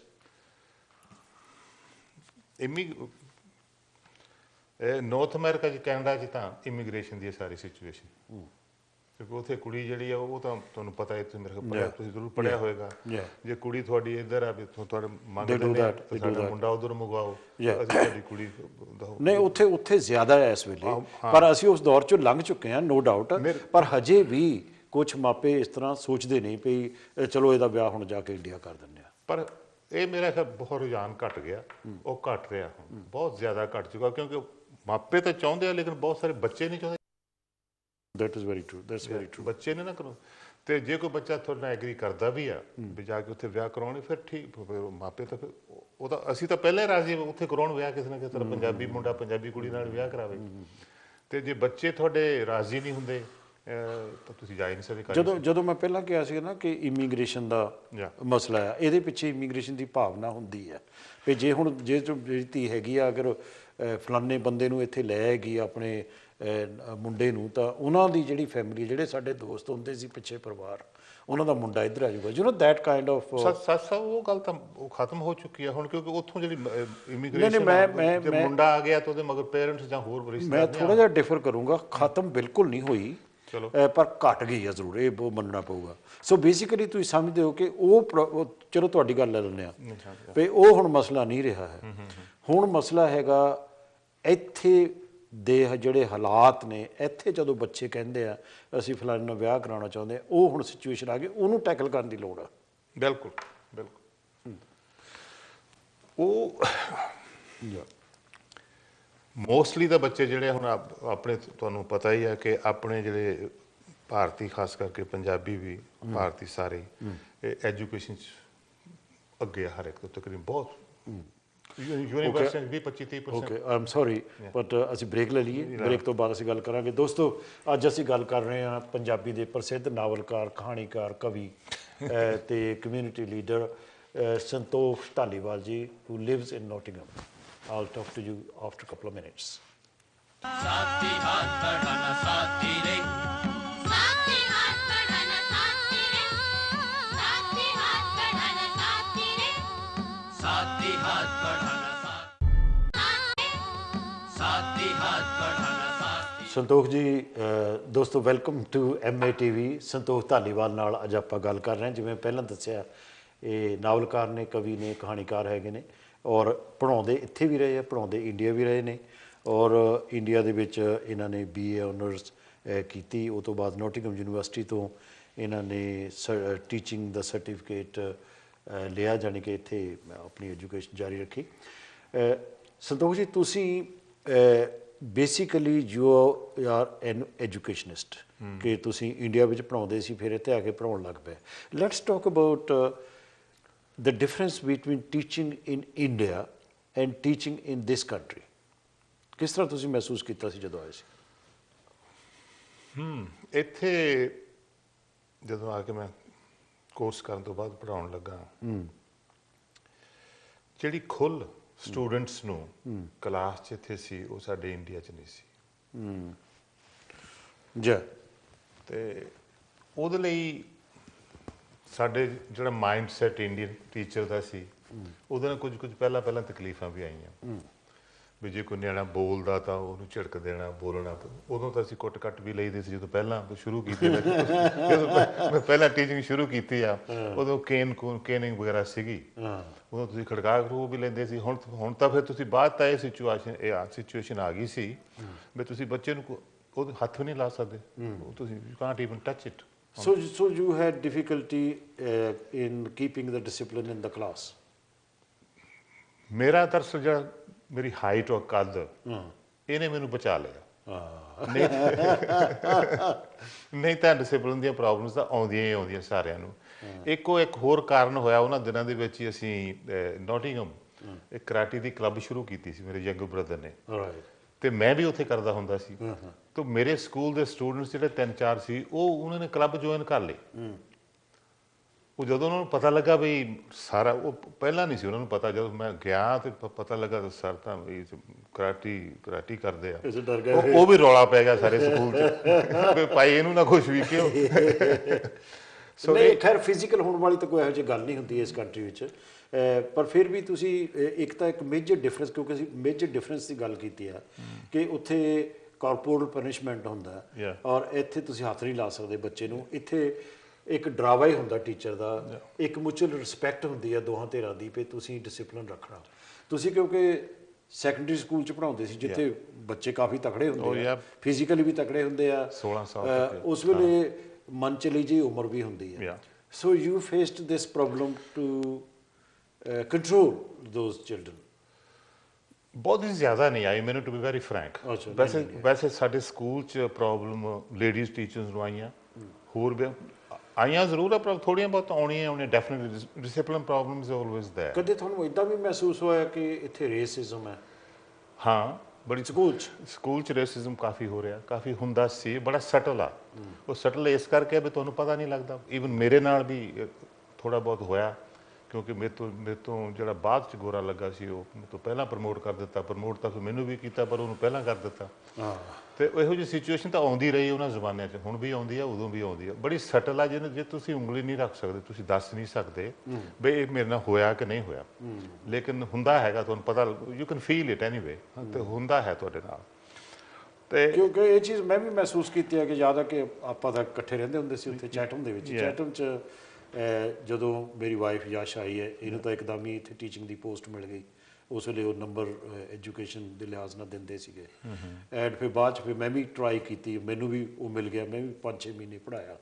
ਤਾਂ ਮੈਂ ਇਮੀਡੀਏਟ, ਮੇਰੇ ਨਾਲ ਕੋਈ ਹੋਇਆ ਨਹੀਂ ਵੈਸੇ, ਰੇਸਿਜ਼ਮ ਵਾਲੀ ਕੋਈ ਗੱਲ ਨਹੀਂ ਹੋਈ, but I had A colleague, he had A turban, ਤੇ ਯਸ਼ ਦੇ ਨਾਲ ਵੀ ਉਹ ਸੀਗਾ, ਉਹ ਟਰਬਨ ਉਹਨੇ ਰੱਖੀ ਸੀ। ਉਹ ਟਰਬਨ ਕਰਕੇ ਉਹਨੂੰ ਇੰਨੀ ਮੁਸ਼ਕਲ ਆਈ, ਇੱਕ ਤਾਂ ਉਹ ਛੱਡ ਹੀ ਗਿਆ, ਮਤਲਬ ਨਾ ਉਹ ਕੋਈ ਹੋਰ ਜੋਬ ਉਹਨੇ ਲੱਭ ਲਈ, ਐਂਡ ਦੂਸਰੇ ਨੂੰ ਵੀ ਕਾਫੀ ਮੁਸ਼ਕਲ ਆਈ। ਇੱਦਾਂ ਦੀਆਂ ਪ੍ਰੋਬਲਮ ਤਾਂ ਵੈਸੇ ਆਉਂਦੀਆਂ ਰਹੀਆਂ। ਕਿਉਂਕਿ ਇੱਕ ਹੋਰ ਵੀ ਚੀਜ਼ ਆ, ਤੁਸੀਂ ਜਿੰਨੇ ਵੀ ਮਰਜ਼ੀ ਵੀ ਤੁਸੀਂ ਇੱਥੋਂ ਪਾ ਕੇ ਆਪਣੇ ਮਾਡਰਨਾਈਜ਼ ਤੁਹਾਡੀ ਅੰਗਰੇਜ਼ੀ ਨੂੰ ਸੋਰਟ ਆਊਟ ਕਰ ਦਿੱਤਾ ਹੋਵੇ, ਤੁਹਾਡੀ ਜ਼ਬਾਨ ਦਾ ਜਿਹੜਾ ਐਕਸੈਂਟ ਆ ਉਹ ਹਾਲੇ ਸਟਿਲ ਵੀ ਰਹਿੰਦਾ।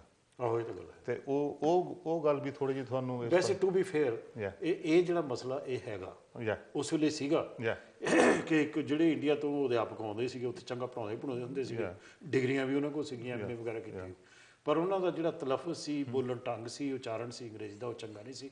ਲਿਖਣ ਵਿੱਚ ਉਹ ਠੀਕ ਸੀ। ਤੇ ਯੂਨੀਵਰਸਿਟੀ ਜਦੋਂ ਮੈਂ ਗਿਆ, ਸਾਡਾ ਇੱਕ ਪੀਰੀਅਡ, ਉਹ ਜਿੰਨਾ ਚਿਰ ਮੈਂ ਰਿਹਾ, ਇੱਕ ਪੀਰੀਅਡ ਲਾਉਂਦੇ ਹੁੰਦੇ ਸੀ ਹਰ ਹਫ਼ਤੇ ਟੂ ਇੰਪਰੂਵ ਯੂਅਰ ਪ੍ਰੋਨਾਂਸੀਏਸ਼ਨ। ਤੇ ਉਹਦੇ ਨਾਲ ਬੜੇ ਸਾਰੇ ਲਫ਼ਜ਼ ਇਹੋ ਜਿਹੇ ਸੀ ਜਿਹੜੇ ਮੈਂ ਹੋਰੇ ਤਰ੍ਹਾਂ ਬੋਲਦਾ ਹੁੰਦਾ ਸੀ ਪਹਿਲਾਂ। ਜਿੱਦਾਂ ਪੰਜਾਬੀ ਦੀ ਜਿਹੜੀ ਜੀਭ ਥੋੜ੍ਹੀ ਮੋਟੀ ਹੋਣ ਕਰਕੇ ਨਾ ਅੰਗਰੇਜ਼ੀ ਅਟਕ ਵੀ ਜਾਂਦੀ ਆ, ਅੜ ਜਾਂਦੀ ਹੈ।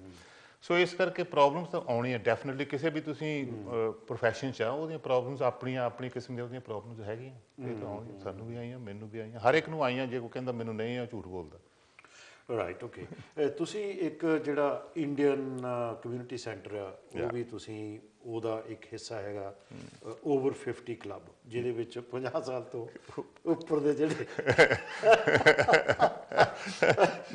50 ਸਾਲ ਤੋਂ ਉੱਪਰ ਦੇ ਜਿਹੜੇ ਹੈਗੇ ਆ ਔਰਤਾਂ ਔਰ ਮਰਦ ਆ ਜਿਹੜੇ, ਉਹਨਾਂ ਦਾ ਉਹ ਕਲੱਬ ਹੈਗਾ। ਉਹਦੇ ਬਾਰੇ ਕੁਝ ਹੋਰ ਦੱਸੋ, ਕਿਉਂਕਿ ਮੈਨੂੰ ਉਹ ਸਕੀਮ ਬੜੀ ਵਧੀਆ ਲੱਗੀ ਹੈ ਕਿ ਤੁਸੀਂ ਰਲ ਮਿਲ ਕੇ ਸਾਰੇ ਖਾਂਦੇ ਪੀਂਦੇ ਵੀ ਹੋ, ਬਾਹਰ ਛੁੱਟੀਆਂ 'ਤੇ ਵੀ ਜਾਂਦੇ, ਹੋਰ ਕੀ ਕਰਦੇ ਹੋ ਤੁਸੀਂ? ਉਹ ਦਰਅਸਲ ਇਵੇਂ ਹੋਈ, ਮੈਂ ਨਾ ਪਹਿਲਾਂ ਆਫਟਰ ਸਕੂਲ ਕਲੱਬ ਚਲਾਉਂਦਾ ਹੁੰਦਾ ਸੀ। ਉਹ ਅਸੀਂ ਇੰਡੀਅਨ ਕਮਿਊਨਿਟੀ ਸੈਂਟਰ ਬਦਲ ਦਿੱਤਾ, ਪਹਿਲਾਂ ਵੇਚ ਕੇ ਦੂਸਰਾ ਲੈ ਲਿਆ। ਉੱਥੇ ਮੈਂ ਜਾਣ ਕੇ ਛੱਡ ਦਿੱਤਾ, ਮੈਂ ਕਿਹਾ ਪੰਗਾ ਹੁਣ ਹੋਰ ਨਹੀਂ ਰਹਿਣਾ, ਬਸ ਬਥੇਰਾ ਪੜ੍ਹਾ ਲਿਆ। ਪੜ੍ਹਾਉਣ ਦੇ ਅਸੀਂ A ਲੈਵਲ ਤੱਕ ਮੈਂ ਪੰਜਾਬੀ ਵੀ ਪੜ੍ਹਾਈ ਸਪਲੀਮੈਂਟਰੀ ਸਕੂਲ 'ਚ, ਪਰ ਜਦੋਂ ਵੀ ਹੁਣ ਮੁੜ ਕੇ ਮੇਰੇ ਨਾਲ ਮੁੰਡੇ ਕੁੜੀਆਂ ਮਿਲਦੇ ਆ ਤਾਂ ਗੱਲ ਅੰਗਰੇਜ਼ੀ 'ਚ ਹੀ ਕਰਦੇ। ਮੈਂ ਕਿਹਾ ਮੇਰੇ ਇੰਨਾ ਸਿਰ ਖਾਧਾ ਤੁਸੀਂ ਮੇਰਾ, ਪੰਜਾਬੀ ਕਿੱਧਰ ਗਈ? ਉਹ ਕਹਿੰਦੇ ਕਦੀ ਬੋਲੀ ਨਹੀਂ ਜੀ, ਹੁਣ ਬਸ ਭੁੱਲ ਭੁੱਲ ਆ ਗਈ। ਸੋ ਉਹ ਮੈਂ ਆਫਟਰ ਸਕੂਲ ਕਲੱਬ ਚਲਾਉਂਦਾ ਹੁੰਦਾ ਸੀ ਯੰਗਸਟਰ ਦੀ, up to 11 year of age.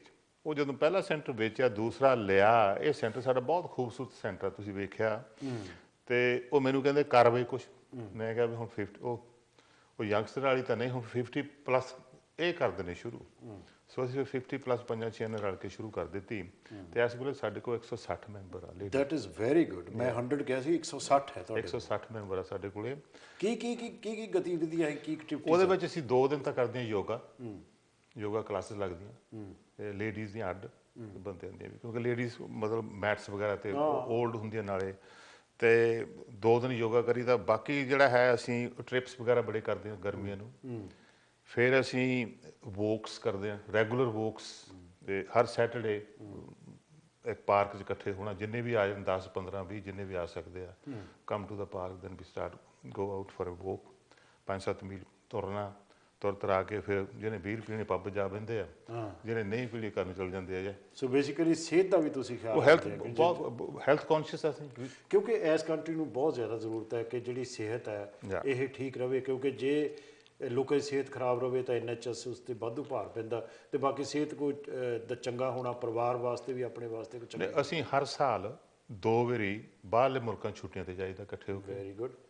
ਤੇ ਐਤਕੀ ਅਸੀਂ ਪਿਛਲੇ ਸਾਲ ਕੀਤਾ, ਐਸੇ ਸਾਲ 'ਚ ਮੈਨਸ ਓਨਲੀ ਟ੍ਰਿਪ ਕੀਤਾ ਸਕਾਟਲੈਂਡ ਦਾ, 1 ਹਫ਼ਤੇ ਦਾ। ਮੈਨ ਓਨਲੀ ਲੇਡੀਜ਼ ਗੁੱਸੇ ਤਾਂ ਹੋਈਆਂ ਪਰ ਠੀਕ ਹੈ। ਸੋ ਇਸ ਕਰਕੇ ਉਹ ਇੱਕ ਮੀਟਿੰਗ ਪਲੇਸ ਆ ਲੋਕਾਂ ਦੀ, to get out of the ਜਿਹੜੀ ਘਰ ਦੀ ਚਾਰ ਦੀਵਾਰੀ। That is very good actually you very lucky actually in Nottingham ਕਿ ਤੁਹਾਡੇ ਕੋਲ ਇੰਨਾ ਵਧੀਆ ਉਹ ਸਾਡੇ ਲਈ ਖੁਸ਼ਕਿਸਮ ਸਾਡੀ ਇਹ ਸਾਡਾ ਜਿਹੜਾ ਸੈਂਟਰ ਆ ਇੰਨਾ ਵਧੀਆ, ਤੇ ਸਾਤੋਂ ਉਹ ਕੋਈ ਕਿਰਾਇਆ ਵਗੈਰਾ ਨਹੀਂ ਲੈਂਦੇ। ਯੈਸ। ਤੇ ਇਹਦੇ ਨਾਲ ਫਿਰ ਜਿਹੜਾ ਬਰਡਨ ਆ ਪੈਸੇ ਦਾ ਕਿਸੇ ਸਿਰ ਨਹੀਂ ਪੈਂਦਾ। ਅਸੀਂ ਚਾਰਜ ਸਾਡੇ ਬੜੇ ਲੋ ਰੱਖੇ ਹੋਏ ਆ, ਤਾਂ ਲੋਕ ਫਿਰ ਆ ਜਾਂਦੇ ਆ ਕੇ ਗੱਪਾਂ ਛੱਪਾਂ ਮਾਰਦੇ ਆ, ਬੈਠ ਕੇ ਗੈਟ ਆਊਟ ਸੋਸ਼ਲੀ ਮੀਟ ਕਰਦੇ। That is a wonderful effort, that's a wonderful effort. ਮੈਂ ਦੇਖਿਆ ਸੀਗਾ ਕਿ ਤੁਹਾਡੇ ਜਿਹੜੇ ਸੋਸ਼ਲ ਫੰਕਸ਼ਨ ਵੀ ਹੁੰਦੇ ਆ ਉਸੇ ਕਮਿਊਨਿਟੀ ਸੈਂਟਰ 'ਚ ਹੀ ਹੁੰਦੇ ਆ, ਔਰ ਉਸੇ ਦਾਇਰੇ ਦੇ ਵਿੱਚ ਹੀ ਖਾਣਾ ਬਣਦਾ, ਉੱਥੇ ਹੀ ਤੁਸੀਂ ਖਾਂਦੇ ਪੀਂਦੇ, ਮਗਰ ਉਹ ਜਿਹੜੇ ਉਹਨਾਂ ਦੇ ਤੁਹਾਡੇ ਜਿਹੜੇ ਕਾਮੇ ਹੈਗੇ ਆ ਉਹਨੂੰ ਸੰਭਾਲਣ ਵਾਸਤੇ ਤਨਖਾਹਦਾਰ ਕਾਮੇ, they look after the whole situation. All you do is go there, sit on the chair, ask other people to sit there, read the paper, read the poem and everything, you have fun time. That's a wonderful thing. It is ਕਿਉਂਕਿ ਬੜੀ ਦੇਰ ਤੋਂ ਮੇਰਾ ਹੀ ਨਹੀਂ, ਬਹੁਤ ਲੋਕਾਂ ਦਾ dream ਸੀਗਾ ਕਿ ਸਾਡਾ ਇੱਕ ਪੰਜਾਬੀ ਭਵਨ ਹੋਣਾ ਚਾਹੀਦਾ। ਲੁਧਿਆਣੇ ਵਿੱਚ ਤਾਂ ਹੈਗਾ ਪੰਜਾਬੀ ਭਵਨ, ਆਈ ਡੋਂਟ ਨੋ ਕਿਵੇਂ ਚਲਾਉਂਦੇ ਨੇ, ਮੈਂ ਤਾਂ ਬਹੁਤ ਘੱਟ ਜਾਂਦਾ ਵਾਂ ਉੱਥੇ। ਪਰ ਆਹ ਜਿਹੜਾ ਕੰਟਰੀ ਹੈ ਜਾਂ ਕੈਨੇਡਾ ਜਾਂ ਅਮਰੀਕਾ ਹੈਗਾ, ਜਿੱਥੇ ਆਪਣੇ ਲੋਕ ਖਾਂਦੇ ਪੀਂਦੇ ਵੀ ਆ, ਪੈਸੇ ਡਾਲਰ ਤੇ ਪਾਉਂਡ ਵੀ ਹੈਗੇ, ਇੱਥੇ ਵੀ ਅਸੀਂ ਆਪਣਾ ਕੋਈ ਪੰਜਾਬੀ ਭਵਨ ਨਹੀਂ ਬਣਾ ਸਕੇ। ਹੁਣ ਤੁਹਾਡਾ ਜਿਹੜਾ ਇੰਡੀਅਨ ਸੈਂਟਰ ਆ ਜਿਹੜਾ, ਮੈਂ van I go there I have that feeling, ਮੈਂ ਕਿਹਾ ਵੀ ਆਫਟਰ ਆਲ ਦੇ ਮੇਡ ਸਮਥਿੰਗ। ਕਿਉਂਕਿ ਸਾਡੇ ਕੋਲ ਜਿਹੜੀ ਸਾਡੀ ਕਮਿਊਨਿਟੀ ਆ, ਸਾਡੇ ਕੋਲ ਜਾਂ ਤਾਂ ਮੰਦਰ ਆ, ਜਾਂ ਸਾਡੇ ਕੋਲ ਮਸਜਿਦਾਂ ਆ, ਜਾਂ ਸਾਡੇ ਗੁਰਦੁਆਰੇ। ਬਿਲਕੁਲ। ਸੋ ਉਹ ਧਾਰਮਿਕ ਅਦਾਰਾ ਹੈ। ਧਾਰਮਿਕ ਅਦਾਰੇ ਵਿੱਚ ਜਦ ਤੁਸੀਂ ਪੇਪਰ ਪੜ੍ਹਦੇ ਆ, ਉਹ ਉਸ ਇੱਕ ਖਿਆਲਦਾਰੀ ਦੇ ਹੋਣੇ ਚਾਹੀਦੇ ਆ, ਕਵਿਤਾਵਾਂ ਉਸ ਖਿਆਲਦਾਰੀ ਦੇ ਹੋਣੀ ਚਾਹੀਦੀਆਂ। ਉਹ ਠੀਕ ਹੈ, ਉਹ ਖੁੱਲ੍ਹ ਖੇਲ ਨਹੀਂ ਹੁੰਦੀ। ਨਹੀਂ। ਉਹ ਅਸੀਂ ਖੁਸ਼ਕਿਸਮਤ ਆ, ਲੋਕਾਂ ਨੇ ਵੈਸੇ ਜਿਹਨਾਂ ਲੋਕਾਂ ਨੇ, ਅਸੀਂ ਵੀ ਉਹਨਾਂ ਨਾਲ ਹੀ ਸੀ ਉਦੋਂ, ਜਿਨ੍ਹਾਂ ਨੇ ਮਿਹਨਤ ਕੀਤੀ ਹੈ, ਨੱਠ ਭੱਜ ਕਰਕੇ ਬਣਾਇਆ, ਇਕੱਠੇ ਕੀਤੇ ਪੈਸੇ। 3 ਮਿਲੀਅਨ ਪਾਉਂਡ ਦੀ ਪ੍ਰਾਪਰਟੀ। 3 ਮਿਲੀਅਨ ਪਾਉਂਡ ਪ੍ਰਾਪਰਟੀ ਆ ਇਨ ਦਾ ਸਕੀਮ ਆਫ ਥਿੰਗ। 3 ਮਿਲੀਅਨ ਕੋਈ ਜ਼ਿਆਦਾ ਨਹੀਂ। ਜਿੱਦਾਂ ਮੈਂ ਪਹਿਲਾਂ ਪਤਾ ਕਿੱਦਾਂ ਗਿਆ, ਮੈਂ ਕਿਹੜੀ ਗੱਲ ਤੇ ਕਹਿ ਰਿਹਾ, ਇਸ ਕਰਕੇ ਕਿ ਪੰਜਾਬੀਆਂ ਕੋਲ ਇੰਨਾ ਪੈਸਾ ਹੈ, ਉਹ ਜਾਣੀ ਨਾ ਉਹ ਇਕੱਠੇ ਹੋ ਕੇ ਇੱਦਾਂ ਦੇ ਕੰਮ ਕਰ ਸਕਦੇ ਆ। ਪਰ ਆਈ ਐਮ ਗਲੈਡ ਕਿ ਨੋਟਿੰਗਹਮ ਵਾਲਿਆਂ ਨੇ ਇਹ ਕੀਤਾ। When I go there to your centre, I also see ਕਿ ਪੀਪਲ ਫਰੋਮ ਡਿਫਰੈਂਟ ਬੈਕਗਰਾਊਂਡ ਉੱਥੇ ਹੁੰਦੇ ਆ, ਗੁਜਰਾਤੀ ਵੀ ਹੁੰਦੇ ਆ, ਦੂਜੀਆਂ ਕੌਮਾਂ ਦੇ ਵੀ ਲੋਕ ਹੁੰਦੇ ਆ, ਪੰਜਾਬੀ ਵੀ ਹੁੰਦੇ ਆ ਉੱਥੇ। ਜਾਣੀ ਨਾ ਮੈਨੂੰ ਇਹ ਗੱਲ ਬਹੁਤ ਚੰਗੀ ਲੱਗੀ ਆ। When we talk about Indian centre, obviously people from Indian background they come there. Do sometimes Pakistanis also come there? ਇਸ ਵੇਲੇ ਸਾਡਾ ਸੈਂਟਰ ਜਿਹੜਾ ਮੋਸਟਲੀ ਉਹਦੀ ਜਿਹੜੀ ਯੂਜ਼ ਆ ਨਾ, ਜਿਹੜਾ ਹਾਲ ਆ ਸਾਡਾ ਬਹੁਤ ਵਧੀਆ ਹਾਲ ਆ, ਵੱਡਾ ਹਾਲ ਆ, ਉਹਦੇ ਵਿੱਚ ਪਾਕਿਸਤਾਨੀ ਬੁਕਿੰਗ ਆ, ਉਹਦੇ ਵਿੱਚ ਵੈਸਟ ਇੰਡੀਅਨਸ ਬੁਕਿੰਗ ਆ, ਅੱਛਾ, ਉਹਦੇ ਕਾਰਪੋਰੇਟ ਜਿਹੜੀ ਇੰਗਲਿਸ਼ ਫਰਮਸ ਆ ਉਹਨਾਂ ਦੀਆਂ ਬੁਕਿੰਗਸ ਆ, ਤੇ ਸਾਡੇ ਵਿਆਹਾਂ ਦੀ ਬੁਕਿੰਗਸ ਆ। It is being used by all the communities. It's quite cosmopolitan. Yeah. Talking about your ਸਭਾ, ਉੱਥੇ ਤੁਸੀਂ ਜਿਹੜੀ ਬਣਾਈ ਤੁਹਾਡੀ ਜਿਹੜੀ ਸਭਾ ਹੈਗੀ ਪੰਜਾਬੀ ਦੀ, ਬਹੁਤ ਸਾਰੀਆਂ ਸਭਾਵਾਂ ਬਣ ਚੁੱਕੀਆਂ, ਔਰ ਤੁਹਾਡੀ ਜਿਹੜੀ ਸਭਾ ਆ ਇਨਕਲੂਡਿੰਗ ਸਾਡੀਆਂ ਜਿਹੜੀਆਂ ਇੱਥੇ ਸਭਾਵਾਂ ਹੈਗੀਆਂ, ਪੰਜਾਬੀ ਸਾਹਿਤ ਕਲਾ ਕੇਂਦਰ ਜਿਹਦਾ ਮੈਂ ਪ੍ਰਧਾਨ ਹਾਂ, ਤੁਸੀਂ ਫਿਰ ਹੋਰ ਇੱਥੇ ਸਭਾਵਾਂ ਹੈਗੀਆਂ, KC ਮੋਹਨ ਹੋਣਾ ਦੀ, ਉਹ ਪ੍ਰੋਗਰੈਸਿਵ ਰਾਈਟਰਸ ਦੀ ਆ, ਦਰਸ਼ਨ ਬੁਲੰਦ ਵੀ ਹੋਣਾ ਦੀ, ਹਰਜੀਤ ਹੋਣਾ ਦੀ, ਫਿਰ ਤੁਸੀਂ ਬੁਲਵਰਹੈਂਪਟਨ ਦੀਆਂ ਹੈਗੀਆਂ, ਸਲੋ ਵਿੱਚ ਹੈਗੀਆਂ, ਹਰ ਸ਼ਹਿਰ 'ਚ। ਇਹਨਾਂ ਨੂੰ ਯੂਨੀਫਾਈ ਕਰਨ ਵਾਸਤੇ ਇੱਕ ਉਪਰਾਲਾ ਕੀਤਾ ਰਤਨ ਸਿੰਘ ਰੀਹਲ ਨੇ, ਡਾਕਟਰ ਰਤਨ ਰੀਹਲ ਨੇ, ਬਿਲਕੁਲ ਔਰ ਉਹਨਾਂ ਨੇ ਫਿਰ ਸਾਨੂੰ ਵੀ ਕਿਹਾ ਵੀ ਤੁਸੀਂ ਇਹ 'ਚ ਸ਼ਾਮਲ ਹੋਵੋ। ਅਸੀਂ ਉਹਦੀਆਂ ਸਾਰੀਆਂ ਦੇਖੀਆਂ ਵੀ ਇਹ ਪੋਸੀਬਿਲਿਟੀ ਹੈ ਕਿ ਨਹੀਂ। ਐਂਡ ਪਿੱਛੇ ਜਿਹੇ ਮਤਲਬ ਤੁਹਾਨੂੰ ਪ੍ਰਧਾਨ ਚੁਣਿਆ ਗਿਆ, ਮੈਨੂੰ ਚੇਅਰਮੈਨ ਚੁਣ ਗਿਆ, ਹੋਰ ਲੋਕਾਂ ਨੂੰ ਅਹੁਦੇਦਾਰੀਆਂ ਕੀ ਸੇਵਾ ਹੀ ਮਿਲੀ ਆ। Do you think it is a good idea ਕਿ ਵੀ ਸ਼ੁੱਡ ਹੈਵ ਅ ਕੇਂਦਰੀ ਪੰਜਾਬੀ ਸਾਹਿਤ ਸਭਾ, ਵਿੱਚ ਵੀ ਹੈ, ਪਰ ਇਹਨੂੰ ਹੋਰ ਡਿਵੈਲਪ ਕਿੱਦਾਂ ਕੀਤਾ ਜਾ ਸਕਦਾ? ਉਹਦੇ ਵਿੱਚ ਉਹ ਸਾਰੇ ਉਦੇਸ਼ ਵਗੈਰਾ ਆਪਾਂ ਲਿਖੇ ਸੀ, ਤੇ ਕਿਉਂਕਿ ਮੈਂ ਵੀ ਇਹਦੀ ਲੋੜ ਇਹ ਸਮਝਦਾ ਇਸ ਕਰਕੇ, ਤਾਂ ਕਿ ਘੱਟੋ ਘੱਟ ਇੱਕ ਪਲੇਟਫਾਰਮ ਤੇ ਅਸੀਂ ਸਾਰੇ ਇਕੱਠੇ ਕਦੀ ਹੋਈਏ। ਅਸੀਂ ਆਪੋ ਆਪਣੀ ਡੱਫ ਜੇ ਵਜਾਈ ਜਾਂਦੇ ਆ ਤੇ ਸੁਭਾਵਾਂ ਬਣੀਆਂ, ਕਰਦਾ ਕੋਈ ਕੁਛ ਨਹੀਂ ਉਹਦੇ 'ਚ। ਉਹ ਤੁਹਾਨੂੰ ਵੀ ਪਤਾ, ਮੈਨੂੰ ਵੀ ਪਤਾ, ਸਾਲ 'ਚ ਇੱਕ ਫੰਕਸ਼ਨ ਕਰ ਲਈਦਾ, ਕਵੀ ਦਰਬਾਰ ਕਰਾ ਲਿਆ ਤੇ ਦੈਟਸ ਇਟ, ਹੈ ਨਾ, ਇੱਕ ਅੱਧਾ ਪੇਪਰ ਪੜ੍ਹ ਲਿਆ। ਤੇ ਕੰਮ ਤਾਂ ਹੋਰ ਬਹੁਤ ਸਾਰੇ ਕਰਨ ਵਾਲੇ ਆ, ਲੈਂਗੁਏਜ ਨੂੰ ਡਿਵੈਲਪ ਕਰਨ ਦੇ, ਹੋਰ ਲੈਂਗੁਏਜ ਨੂੰ ਸਕੂਲਾਂ ਵਿੱਚ ਹੋਰ ਲਾਗੂ ਕਰਾਉਣ ਦੇ, ਬਹੁਤ ਸਾਰੇ ਕੰਮ ਕਰਨ ਵਾਲੇ। ਨਾਲੇ ਜਿਹੜੇ ਰਾਈਟਰ ਜਿਹੜੇ ਹੈਗੇ ਆ, ਉਹਨਾਂ ਲਈ ਵੀ ਕੋਈ ਨਾ ਕੋਈ ਇਹੋ ਜਿਹਾ ਪਲੇਟਫਾਰਮ ਚਾਹੀਦਾ, ਜਿੱਥੇ ਜਾਂ ਕੋਈ ਇਹੋ ਜਿਹੀ ਸੰਸਥਾ ਚਾਹੀਦੀ ਹੈ ਇਸ ਵੇਲੇ ਕਿ ਜਿੱਥੇ ਉਹ ਆਪਣੇ ਸਾਰੇ ਓਪਨਲੀ ਆਪਣਾ ਖਿਆਲ ਰੱਖ ਸਕਣ। ਕਿਉਂਕਿ let's give credit to Baldev Kandola and councillor Mota Singh, Dalvir Kaur, ਉਹਨਾਂ ਸਾਰਿਆਂ ਨੇ ਰਲ ਕੇ ਕੀਤਾ ਸੀਗਾ। ਹੋਰ ਵੀ ਦੋਸਤ ਬਹੁਤ ਉੱਚ ਹੈਗੇ ਜਿਨ੍ਹਾਂ ਦੇ ਸਾਰਿਆਂ ਦੇ ਨਾਮ ਮੈਨੂੰ ਪਤਾ ਉਹਨਾਂ ਦੇ ਨਹੀਂ ਲੈ ਸਕਦੇ। ਉਹਨਾਂ ਨੇ ਵੀ ਇੱਕ ਸੰਸਥਾ ਬਣਾਈ ਹੈ ਜਿਹਦੇ ਵਿੱਚ ਉਹਨਾਂ ਦਾ ਮੁੱਦਾ ਇਹ ਆ ਕਿ ਜਿਹੜੀ ਪੰਜਾਬੀ ਭਾਸ਼ਾ ਹੈਗੀ ਆ ਉਹਨੂੰ ਜਿਹੜਾ ਕੰਪਿਊਟਰਾਈਜੇਸ਼ਨ ਦਾ ਯੁੱਗ ਹੈ ਇਹਦੇ ਨਾਲ ਕਿਵੇਂ ਜੋੜਿਆ ਜਾ ਸਕਦਾ। ਮੁੱਦਾ ਜਿਹੜਾ ਹੈਗਾ ਉਹ ਆਪਾਂ ਜਿਹੜੇ ਵਿਧਾਨ ਹੈ ਜਿਹੜਾ ਆਪਾਂ ਰਲ ਮਿਲ ਕੇ ਲਿਖਿਆ, ਉਹਦੇ ਵਿੱਚ ਆਪਾਂ ਇਹ ਵੀ ਕਿਹਾ ਹੈਗਾ ਕਿ ਜਿਹੜੀਆਂ ਸਭਾਵਾਂ ਹੈਗੀਆਂ, ਚਾਹੇ ਸਲੋ ਦੀ ਸਭਾ ਹੋਵੇ, ਚਾਹੇ ਸਾਊਥਹਾਲ ਦੀ ਹੋਵੇ, ਵੁਲਵਰਹੈਂਪਟਨ ਦੀ ਹੋਵੇ, ਨੋਟਿੰਗਹਮ ਦੀ ਹੋਵੇ, ਉਹ ਸਾਰੀਆਂ ਸਭਾਵਾਂ ਉਸੇ ਤਰ੍ਹਾਂ ਹੀ ਰਹਿਣ। ਉਹਨਾਂ ਦੇ ਵਿੱਚ ਕੋਈ ਇੰਟਰਫੀਅਰੈਂਸ ਨਹੀਂ ਹੈ, but we should have one umbrella sabha. That was the ਮੁੱਦਾ ਹੈ ਨਾ। ਉਹਦਾ ਕਾਰਨ ਸਿਰਫ ਤੁਸੀਂ ਉਹਨਾਂ ਦੀ ਜਿਹੜੀ ਉਹਨਾਂ ਸਭਾਵਾਂ ਦੀ ਨਾ ਜਿਹੜੀ ਜਿਵੇਂ ਉਹ ਕਰ ਰਹੇ ਅੱਜ ਕੱਲ੍ਹ, ਜੋ ਕੁਛ ਵੀ ਕਰ ਰਿਹਾ ਉਹ ਕਰੀ ਜਾਣ। ਸਾਡਾ ਉਹਨਾਂ ਦੇ ਨਾਲ ਕਿਸੇ ਕਿਸਮ ਦਾ ਕੋਈ ਇਖਤਲਾਫ ਨਹੀਂ ਹੈ।